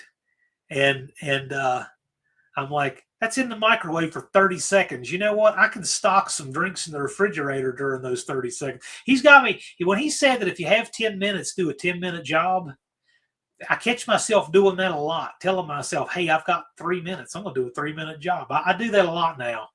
A lot of multitasking. It's a good habit I've picked up from Andrew Nelson. Well, World of Wood Chip, I don't care if people like me or not. Not a good way to build a channel. I don't know about that. I don't know about that at all. There's a lot of people who have that attitude that have built great channels, and that's why. I mean, it's your channel. Battle After District. It sounds like Dakota's problem was something else. Sounds like his was a voltage problem on the key. I don't know. Tim72 Demon says, now I can touch my keyboard. Had a Costco chicken. What a greasy mess, but so good. Okay. Left Turn Dodge says, I've enjoyed the challenge of the 500, but once I get my 500, I think I will shift back to what my page is intended to be. Sure, but now you'll have people watching what your page is intended to be. But that's great. Dakota says, I did exactly what my something told me to do. Took the garbage off and put a points distributor in it. Okay. That's one way of doing it. I'm assuming that your uncle told you to do, right?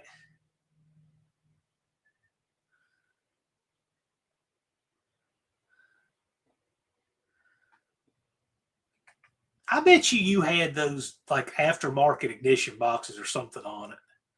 Because there is so little into those systems. Amazingly little. Mostly Mopar says he's up to 383 subs. Cool number.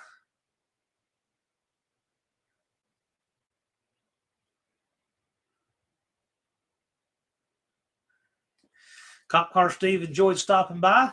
Got to work on the Mustang. Hey, thank you for coming by. We appreciate it. Oh, your dad? Okay. Another points man. Hey, nothing wrong with that. I like points. I've had problems with points too. I like getting away from the rubbing block and points. I just do.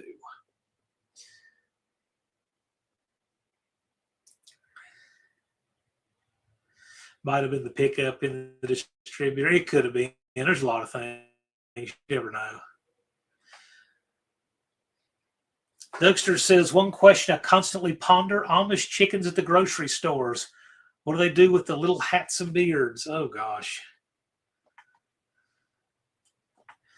B&R, should I make a video for YouTube on the school bus 540-inch, 8.8-liter big block Chevy V8? Of course. Why not? World Chip says, grind that dog food.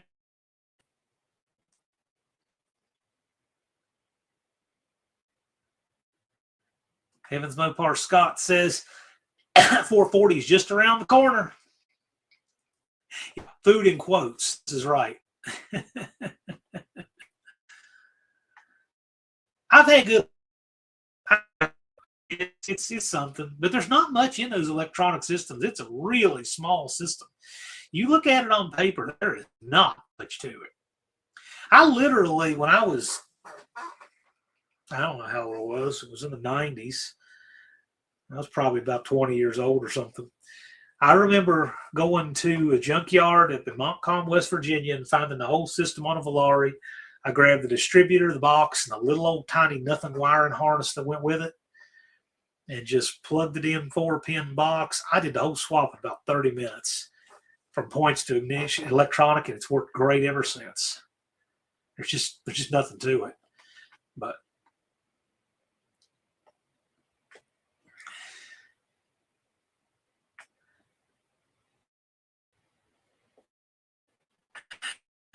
Donald, when blind people dream, do they?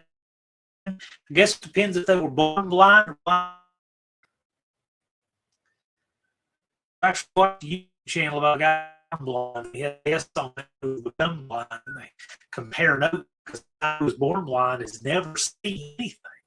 He doesn't. You can't describe things like colors to him or anything. Doesn't mean anything to him. Andrew Nelson asks, what predictions are out there for the 5th No Name Nationals? Well, there's a few I can predict I probably shouldn't share, but I predict that we're going to have a crazy burnout competition on par with what we had the second year.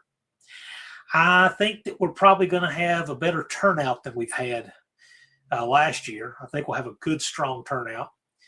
I think the people are going to like this, something new we're going to do for Saturday morning. I think people are going to like it. There's a lot of things for the 5th annual I think are good. What predictions do you have for the 5th annual? That's the question I have. Levi says to Dougster, the real question is, who do they eat first in an apocalypse? Well, not me. I'll be on the list somewhere, but not first. Dust Devil Brian got some parts in for the Duster this week. Very good. Levi says the Nelsons are going to mow down the Triple Crown field except for a single redhead. Oh, boy. That'll be interesting.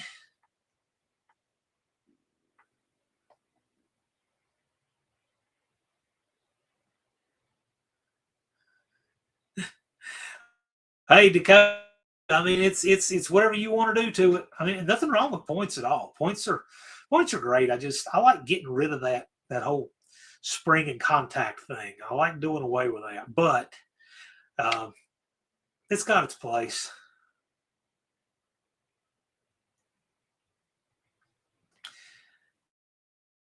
A points distributor from eBay. Yep. I've got them lurking around here. I got several on the shelf out there in the garage. Oh, boy. Old McDonald, No Name Nationals prediction. Dakota's engine won't start. Blake will blow another motor.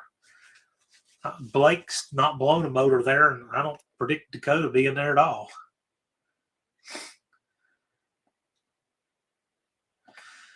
Brian predicts this being the Knuckle Duster's redemption year. I can see that. Heavens Mopar Scott predicts he's going to have the time of his life this year there. I can see that too. Cultured Redneck Garage has promised the wife he'd watch Downton Abbey, the movie. Can't wait. Oh, boy. Yeah, I'm familiar with that. It just looks like old crotchety people in hats raining in London. Isn't that about right?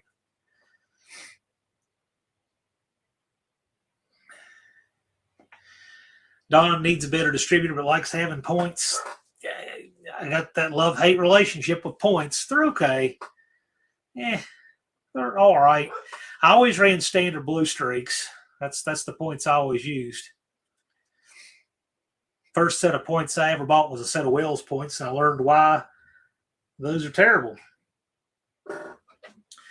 Brian has sent me this. I assume this is more Knuckle Duster parts. What is that, a TTI header, Brian? Whose header is that? Looks coated. Looks nice.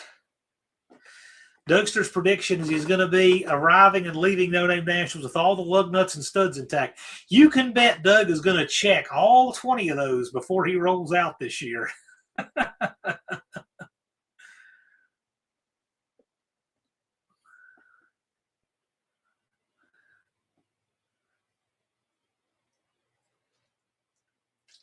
Coated headers are fancy. Yes, they are. But I'll tell you, headers do kind of turn to a mess when you don't. Jigs, brand, ceramic coat. Yeah, that's kind of what I figured. Yeah. But as long as they fit, that's the big one. Wendy English has got a gas fund set up and spending money stacking up for No Name National. See, this is why the Englishes, they show up every year with their stuff together because they start planning so early. Wendy's already stacking her gas money and her spending money away. Smart. She's very smart. DNR suggests need vintage made USA points. Rhodium metal was used. Yeah. I mean, but again, I don't even know what points cost anymore. It's been so long since I've had to deal with them. Dakota still wants a Moroso gold air cleaner lid. Yep. Just looked at one here about a week ago. My buddy's truck has one.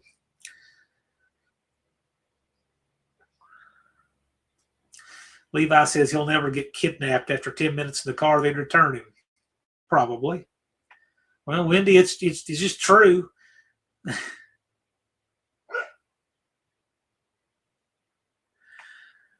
Thumper says, don't tighten your lug nuts with an impact. Always use breaker bar, torque wrench, tire irons to know how tight they are. Yeah, I'm sure that's what happened to Dougster's. Tire shop just zipped them on, and that they weren't tight. You know, and that I've seen that so many times. I always go around mine several times for that very reason. Left turn dodge points are great for lawn mowers and old farm tractors. Getting junked to run in a pinch. I'm kind of like that too. Points have their place. And I'm telling you, if there's something modern I like, it really has to be virtuous.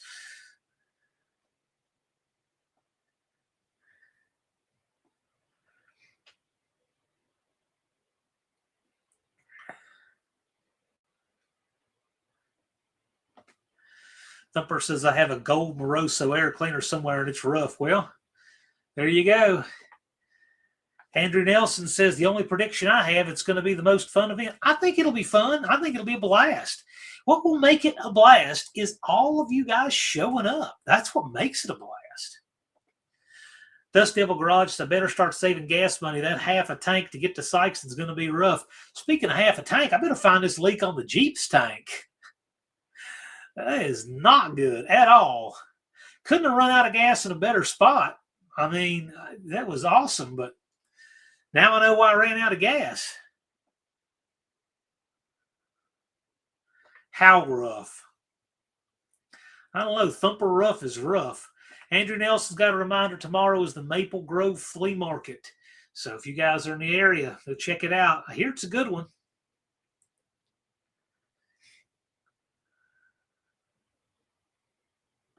Heavens Mopars. Whoa, wait a minute. Look at this. Look at this. Another Moroso lid. Did you get the one I sent you, Dakota? So Heavens Mopar Scott sent Dakota a lid. Ah. So there you go. You might be getting one in the mail, Dakota. Levi Nurnberg says, hi, John. Well, hello. How's it going? Levi says, Andrew, you're going to be right. It's the most fun we have all year. It is a lot of fun. Racer Ray says, I'll be driving the same old car again. That's great. You know, it's great to see new stuff there, old stuff there, different, the same. There's this value in all of it. Tim72 Demon had a great time at No Name Nationals. Didn't take a car. It's going to be great this year. He's going to have his car there. Come on. We want to see it, Tim. Levi says, not good. Well, can't be good all the time because we're good all the time, then it would be average.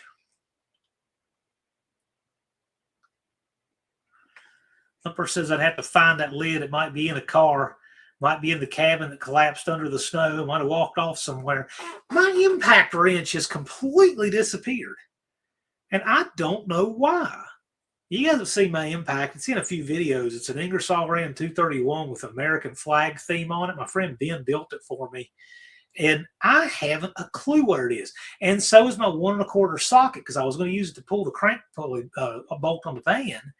And the damper bolt on the van, and it was just missing. And that socket is too. So I'm like, it has to be somewhere. Well, how's your build coming along? If you're talking about the van's timing chain, we had that snow yesterday, and I was not laying in that, but tomorrow will be a lot nicer. I should get it mostly, if not completely, done tomorrow. Got all my parts clean and just kind of been waiting to get everything together. So I'll make a lot of headway on it tomorrow. And I'll probably put up a short of it and, you know, at least a short. They got to be together. That's what I'm thinking because I use that all the time. And 1 1/4 is just a fuzz smaller than 32 millimeter. So I use it on the axle nuts that are 32 millimeter.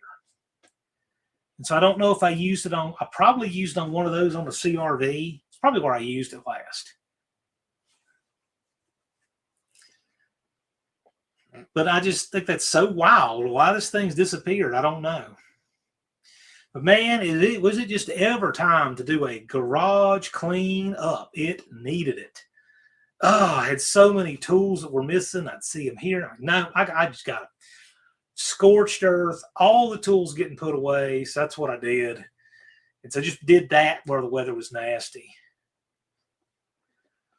No, all the 7s, 16s, 13s are there. 10 millimeters, the one that walks away. You know that. Yeah, and my 1 1/4's got some red paint on it, and I have no idea why. It always has for all these years. But, that's how I did it. Stop looking, and you'll find it. I did stop looking, but I looked through everything. Found a lot of other stuff I was looking for, though.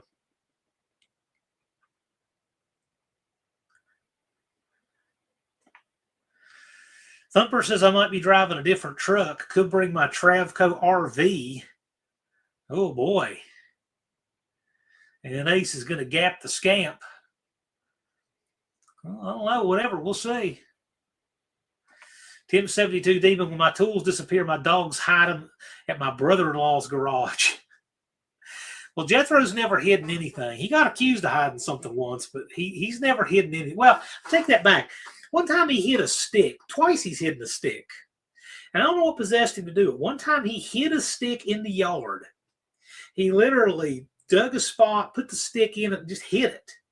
And then one time he hid a stick under the couch. And I don't know why he did that. But he will organize his sticks and lay them together in front of the couch. Kind of funny that he does that.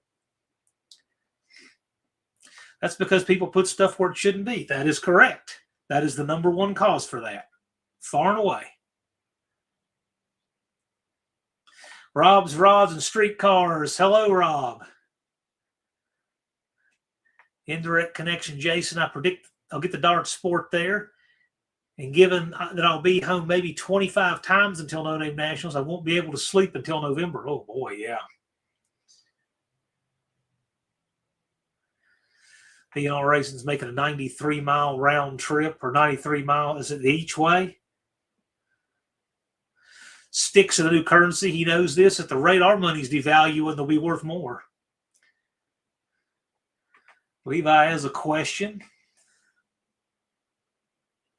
Dougster says, don't put it down, put it away. I've been learning these things as I go. I mean, yeah.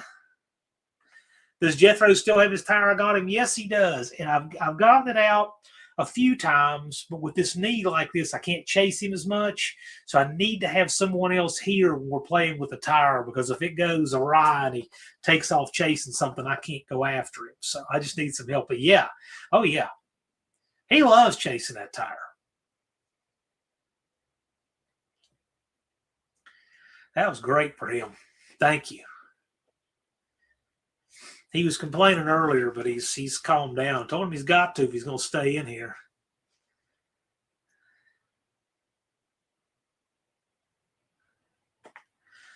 Thumper says those Moroso air cleaners are over $100 now. More than that from what I'm hearing. World of Wood Chips said I had a mastiff that used to actually steal tools. Once watched him shred a cardboard box and sort the pieces into 2 piles by size. Yeah, mine loves to shred up boxes. Levi says, are you a mechanic? No. Yeah, like everybody here, I've turned wrenches ever since I was young, and I built a lot of stuff. And I went to trade school and did well there and everything. But no, I never worked in the field doing that. Nope. I got out of trade school. I could have done that, and I decided, no, I'll do something a little bit different.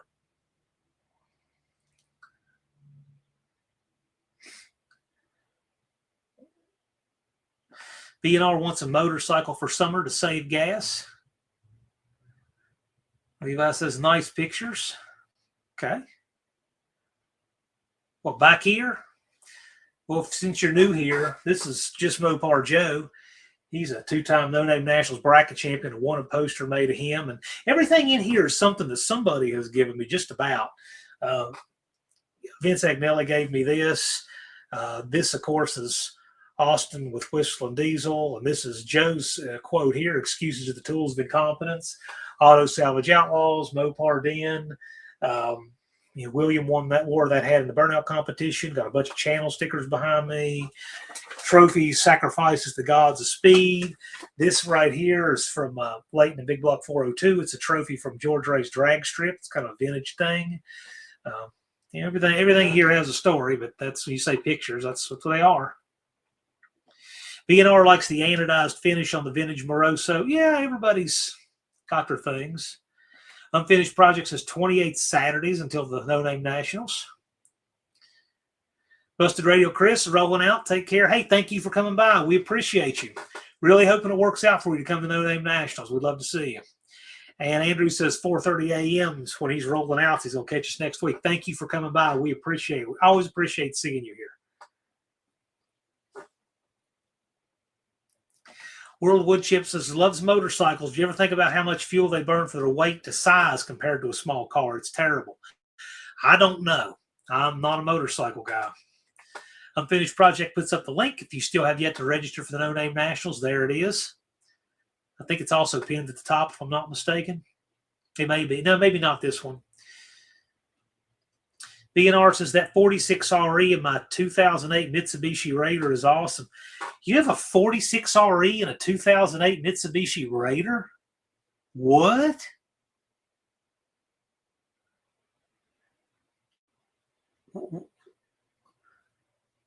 What is a Mitsubishi Raider? What is that? Because a 46RE is a good-sized transmission like you'd find in a Ram. I mean, the smaller one, the Jeep Overdrive, I believe, was a 42RE. And there was a 44RE.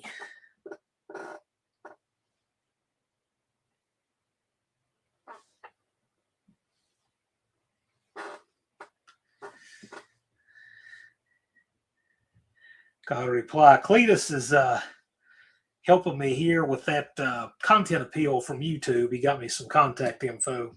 I always appreciate that. Thank you so much for listening, Cletus.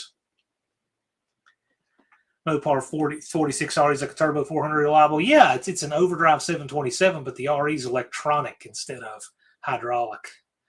Dodge Dakota copycat. That should be bigger than what came in the Dakota. I don't think the Dakotas ever came with a 46, did they? I think they were all 42, 44, right? I'm thinking that's a 42. But whatever. It's a great transmission. Both of those are great transmissions.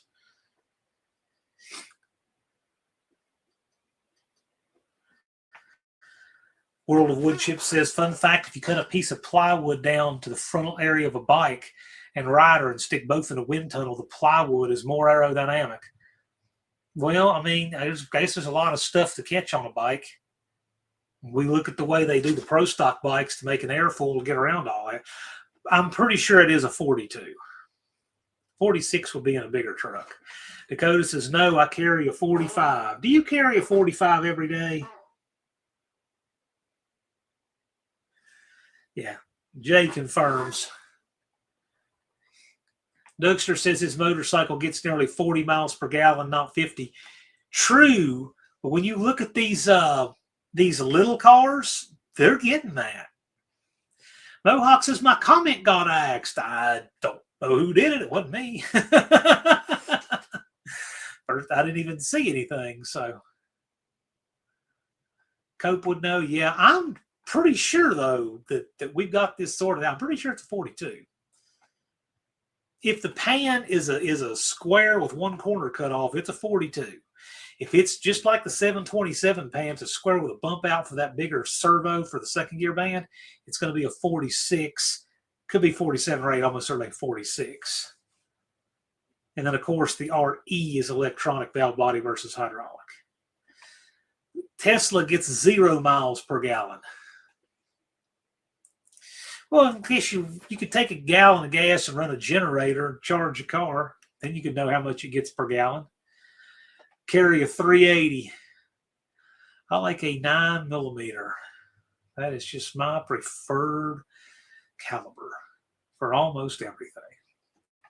Indirect connection. I thought the 4.7 got a 45 RFE. I have a 4.7 with a 45 RFE. But that's a whole different transmission. It's completely different.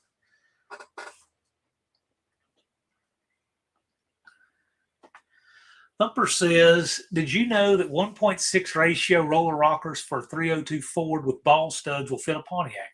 Had no idea. Never tried it. World of Wood Chip thinks a 10x12 plate on the front is about as good as a small fairing. Yeah, maybe. It's interesting.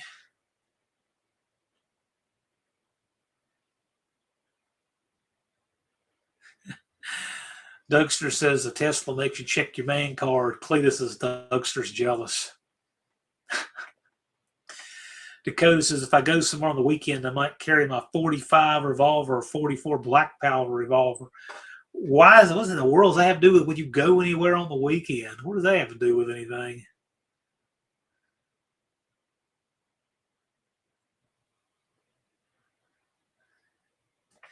DNR says that 302, 351 Windsor roller rockers fit a Pontiac V8. There we go. 545 RFE. Yeah, the Dakotas had those. The later ones did. I'm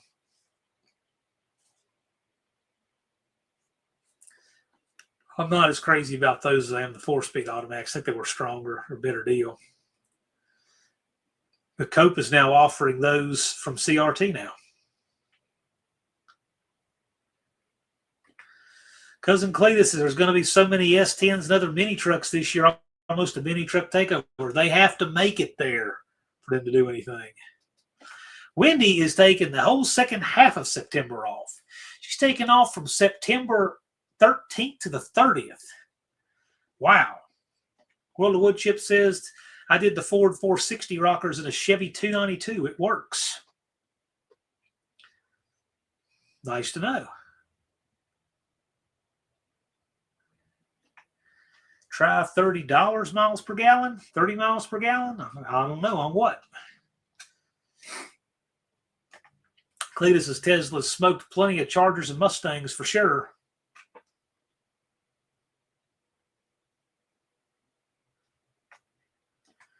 Mohawk asked if you had the chance to look for Ghost with your Tesla. Those Teslas are quick. Cletus was running about 770s, low 770s in that thing at No Name Nationals. On your mower. Thumper says I might do a Triple Crown build next year. Pontiac powered, of course. We'll see what shapes up. I predict Triple Crown will be scaled up. Everything's going to be more popular this year than last, it looks like. Dougster says the most EV I will ever do will be hybrid. I'm the other way. If I was going to do an electric vehicle, I'd want it to be straight electric and without electronics. They blow up a lot. What does? Mowers? I blew up a mower on video one time. I got a short about it. No, I like the EV thing, but I'd want it to be straight electric and no electronics, just all done with an electric motor. Teslas blow up a lot. I don't know if they blow up a lot, but I'll tell you, when they catch on fire, those fires are violent. They are nasty, nasty fires when they do catch fire. Barrows says he has an EFI 460 with 4 stuck injectors. I think it's getting 3 gallons. I'm surprised it even runs. I'm surprised it doesn't have mixture problems that keeps it from running. Racer Ray'd like to see Dakota at the No Name Nationals. No kidding. I'd love for Dakota to come back. He and Hunter came one year. I'd love for them to come back. They need to. Dougster says Burt Monroe is one of my gearhead heroes. He's a good one. Unfinished Project says Half Pint. I'm hoping Half Pint makes it. We will see. World of Wood Chip's about to dive into an aerodynamic 1,000-yard stare. Thanks, Dean. Indirect Connection even asks if that's bad gas mileage for 460. I don't know. I'm getting terrible gas mileage to the Jeep, but I found out why. Between how much it dumps at the carburetor and this leak at the tank that I found, I can understand what the problem is.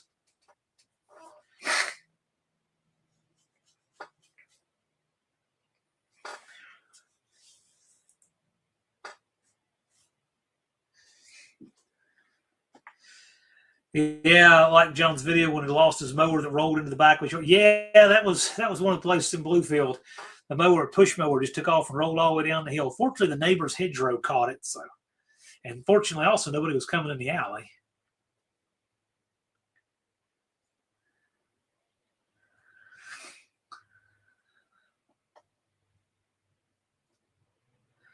Left Turn Dodge says that back in the early 2000s, I ran a fleet of electric forklifts.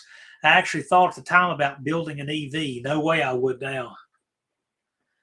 Levi asks, how many miles does a 2008 Suburban have? How many miles does it have? I don't know how many miles is on it. What kind of mileage does it get? Anybody have any gas mileage idea on a 2008 Suburban? Barrows wants to convert it to an Edelbrock carburetor. Yeah, I mean, fuel injection's okay, but I don't know. I like carburetors. I like fuel injection. It just depends what it is. I really like the fuel injection on the CRV because it's just never given me any trouble, but I do like carburetors a lot. Cousin Cletus, he sees people, he doesn't trust the self-driving. Yeah. Dakota says, are y'all suggesting a Pontiac swap in a Dodge Dakota? Well, I've never seen it before. You might have done the first one ever if you do it. BNR says, when I was working in Chicago and burbs, I guess the suburbs, I always brought a handgun. Hated leaving them to pick up the turn wrenches. Yeah, I'll tell you. I got an Illinois concealed handgun permit. It's definitely, you jump through a lot of hoops to get it, but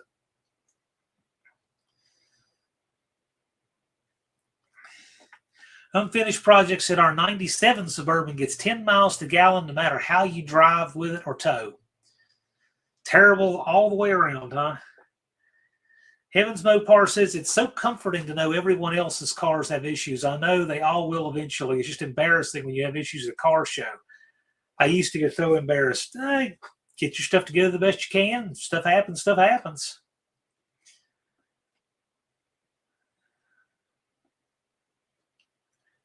Well, I like to live a non-exciting life, Dakota. Not much occasion to use the skills I have worked so hard for. World of Wood Chips says, I've done EFI to carb swaps using the in-tank pumps and bypass regulator. It's a great way, really. Yeah, I can see that. Yeah.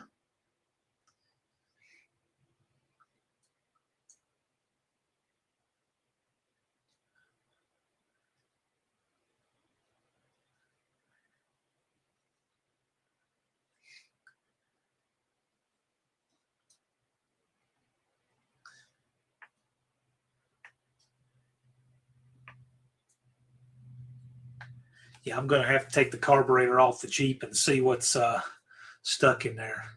Levi says he's sorry. I don't know what for. Everything's great. BNR says, sometimes I forget I left my handgun and my winter coat inside pocket. Take off my coat and it felt heavy on one side. It needs to be in a holster. If you're going to carry a handgun, it needs to be in a holster. Even if it's in a pocket, it needs to be in a holster in that pocket. Cousin Cletus says, I'm helping someone put a Nissan Rogue 4-banger in an 84 S10, changing the engine from sideways to rear-wheel drive with an Isuzu 4-speed manual transmission. That sounds like quite a swap. A Nissan Rogue 4-cylinder in an 84 S10. Is there content on this on your channel? We're talking a lot. You're not talking a lot. You're just making comments. I'm the only one literally talking. Mohawk says there's a guy in Illinois that LS swapped a Dodge Dakota. He got mad because the Chevy guys give him crap because it's an LS, and the Mopar people just walk away shaking their heads. Yeah, I've never seen that. I think I'll have lived a plenty full life if I don't. Dallas says my 84 Subaru gets 15 miles to gallon with a big block Buick and 11 tow. And that Suburban is cool, and it's sorted out. That engine looks factory in there. Even has the hood ornament to match. Oh, Dakota, you keep talking about how you don't need training, and that comment right there. Rack thing, one in the chamber. The good handguns don't have external safeties. Put it in a holster, and you're in good shape. That's what you need to do. Dakota, Dougster Wolverine Garage, my friend is a scrapper, and his tow rig's a big block Suburban, gets 7 miles to the gallon, loaded or unloaded. Small block gets decent mile per gallon unloaded, but way worse loaded heavy like he does. Yeah, I can see that. It has to work harder. The Dodge Dakotas with the V6 got the same gas mileage as the V8s because they had to work so much harder. Cletus says, just got the S10, the engine and transmission. Got to make it all work together. Content should start soon. Okay. Dougster says Dallas is in the house. Say switch pitch 3 times and he'll appear. Dakota says, I'm not carrying a pistol with one in the pipe. I've been carrying a pistol every day with one in the pipe since longer than you've been alive. There aren't any problems for it. Keep it in a holster. You learn trigger finger discipline. You're fine. That's the proper way to carry.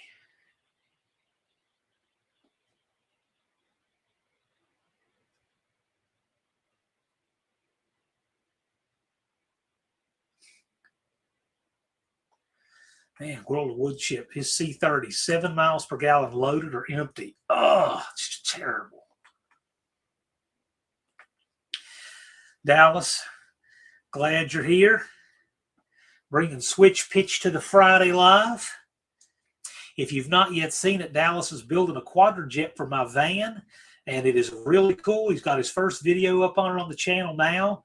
He's got it disassembled. He's bushed the throttle shafts in it and everything, and I'm really excited to get that on the van. Dougster's another fella who needs to learn about this. Won't carry with one in the chamber.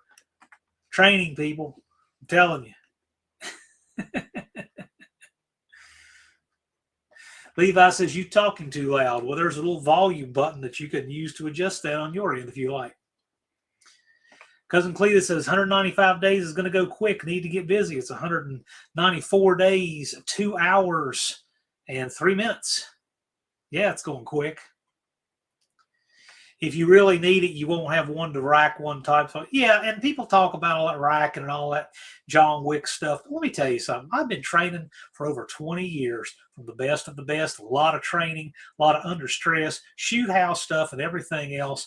And I'm telling you, if after 20 years of this, I carry with one in the pipe and a holster, don't you think that I've had a whole lot of reason to refine it into that? It's not just personal preference. It's actually based on something.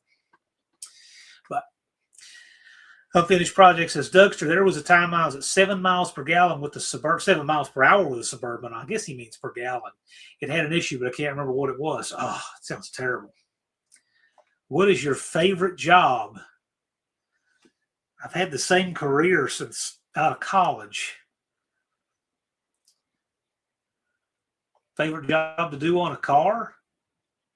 I don't know. Definitely not a timing chain cover. I don't know. I've just done a little of everything. Probably my favorite is building a transmission. That's probably my favorite.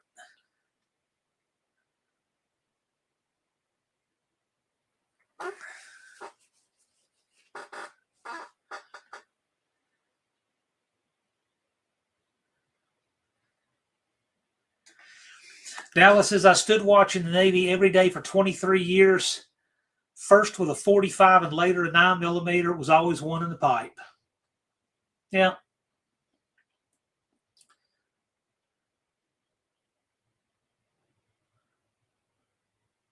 Every single live you guys have ever watched me for all these years, there's been a Glock just out of camera right here with one in the pipe, and yet nothing's ever happened. I mean, it's just not even a thing. World of Wood Chip says, I can't carry. I don't like anything in my pockets. That's why you get a holster. There's nothing in your pocket that way. Earplugs go in the back left pocket. If I sit down, I have to take them out because I feel it and it bothers me. Get a holster. It solves the problem. If you get a good holster and a good belt, that's essential. That's part of it, is a good belt. A good holster on a bad belt is still just junk. You need a good holster and a good belt. Once you wear it for probably a month, you'll forget it's there. You'll never even notice it.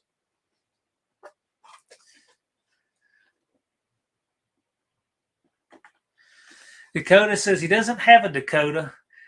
Doesn't really want one. Knows for a fact a Pontiac V8 will go in a D150. I think anything would go in a D150 as big as that engine bay is. You knew a guy with a 7400 engine, TH470s deal. Oh, yeah, that engine bay is huge. Anything will go in there.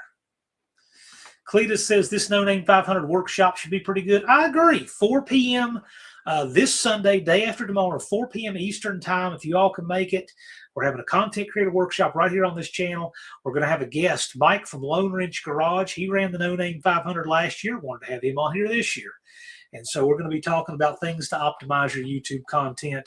It'll be a good time. Come on out, 4 p.m. Eastern Sunday, this Sunday on this channel.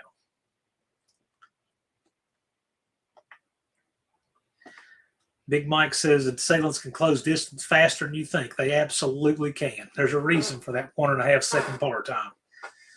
There is a reason. And you do force on force in the shoot house, you learn that stuff, and you learn it well. Ultra medium Mike, this is true. DNR says Pontiac V8's been swapped into a C1 Corvette along with a handful of C3 Vets. I don't know that I've ever seen it, but I'm sure somebody's done it. Sounds pretty cool. Tim's got a notepad ready for Sunday. We'll definitely give you a few little tips that'll help you out. What's the weather like? Well, right now, according to my iPhone, it's 49 degrees here right now. And so tomorrow, when tomorrow by lunchtime, it's 50 degrees. That's probably when I'll get out, and I'll get a lot done on that van. That was a fast Corvette then. I have a hard time believing it was as fast as it was to start with, but 3 p.m. Central for all the cousins that can't remember the time difference. This is true.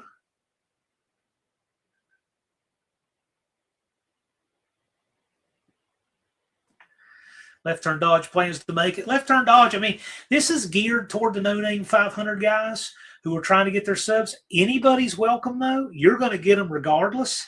But when we get close, when you get a little closer, we're going to have a 500 celebration live with you. You're going to coast across that 500 line here really soon. And guys, we're at our time today. I'll stick around just a few minutes, and then we'll wrap up for the week. If you guys have any last anything. But I appreciate you all being out here tonight. I mean, we had, gosh, at one time we had nearly 60 people in here. So for just a random Friday live, that's really good. Dallas says Pontiac V8 used to come in GMC pickups. The BOP engines give off 0 Fs about weight and usually get decent gas mileage regardless. Well, Dallas's BOP swap into his Suburban is fantastic. Levi says 55 here. Where is here? Where is that? Thumper's talking about a 63 Tempest lapping Ferraris and 427 Vets in a 250-mile road race. Yeah, and it was also mentioned in My Cousin Vinny. I never hear the carry advocates talk about de-escalation. Then you've never listened to me, because I talk about it all the time. You want de-escalation, of course. I mean, that's what you want. What you want is you win every fight you don't get into. I mean, really. The better you get in your martial lifestyle and your training, the fewer opportunities you want to use it. Believe me. The true professionals and the people who really train and your real civilian operators out there, they put a big emphasis on that. Your guys that strap on a nylon holster, that Velcros and all that stuff and put their gun on to be seen in it. No, they don't. But your real operators do. Thank you, Mohawk. I appreciate it. Dakota, thank you all for being out. You only need 3 a week. Yeah, but you're going to get it. And the more you get, it goes up exponentially. And Dart Sport. And that is the comment of the night right there. Nobody can top that. Thank you guys for coming out. We're at our time. I really appreciate you. So if you can come out Saturday or Sunday rather, not tomorrow, but Sunday at 4 p.m. Eastern Time, 3 Central, Content Creator Workshop, first one of the year with special guest Mike from Lone Wrench Garage. Don't forget to catch Wednesday Night Tech Talk Live on the Slant Daily Garage channel. And you can ask your Triple Crown questions there. A good place to ask tech questions. Levi says, please stay on with me for a little bit. Man, I'm wrapping up for the evening. If you need something, you can always email. But that said, I'm going to wrap up for a bit. I'm going to fix Jethro some dinner. You guys have a great weekend, and I will see you all again this next Friday and Sunday. Take care.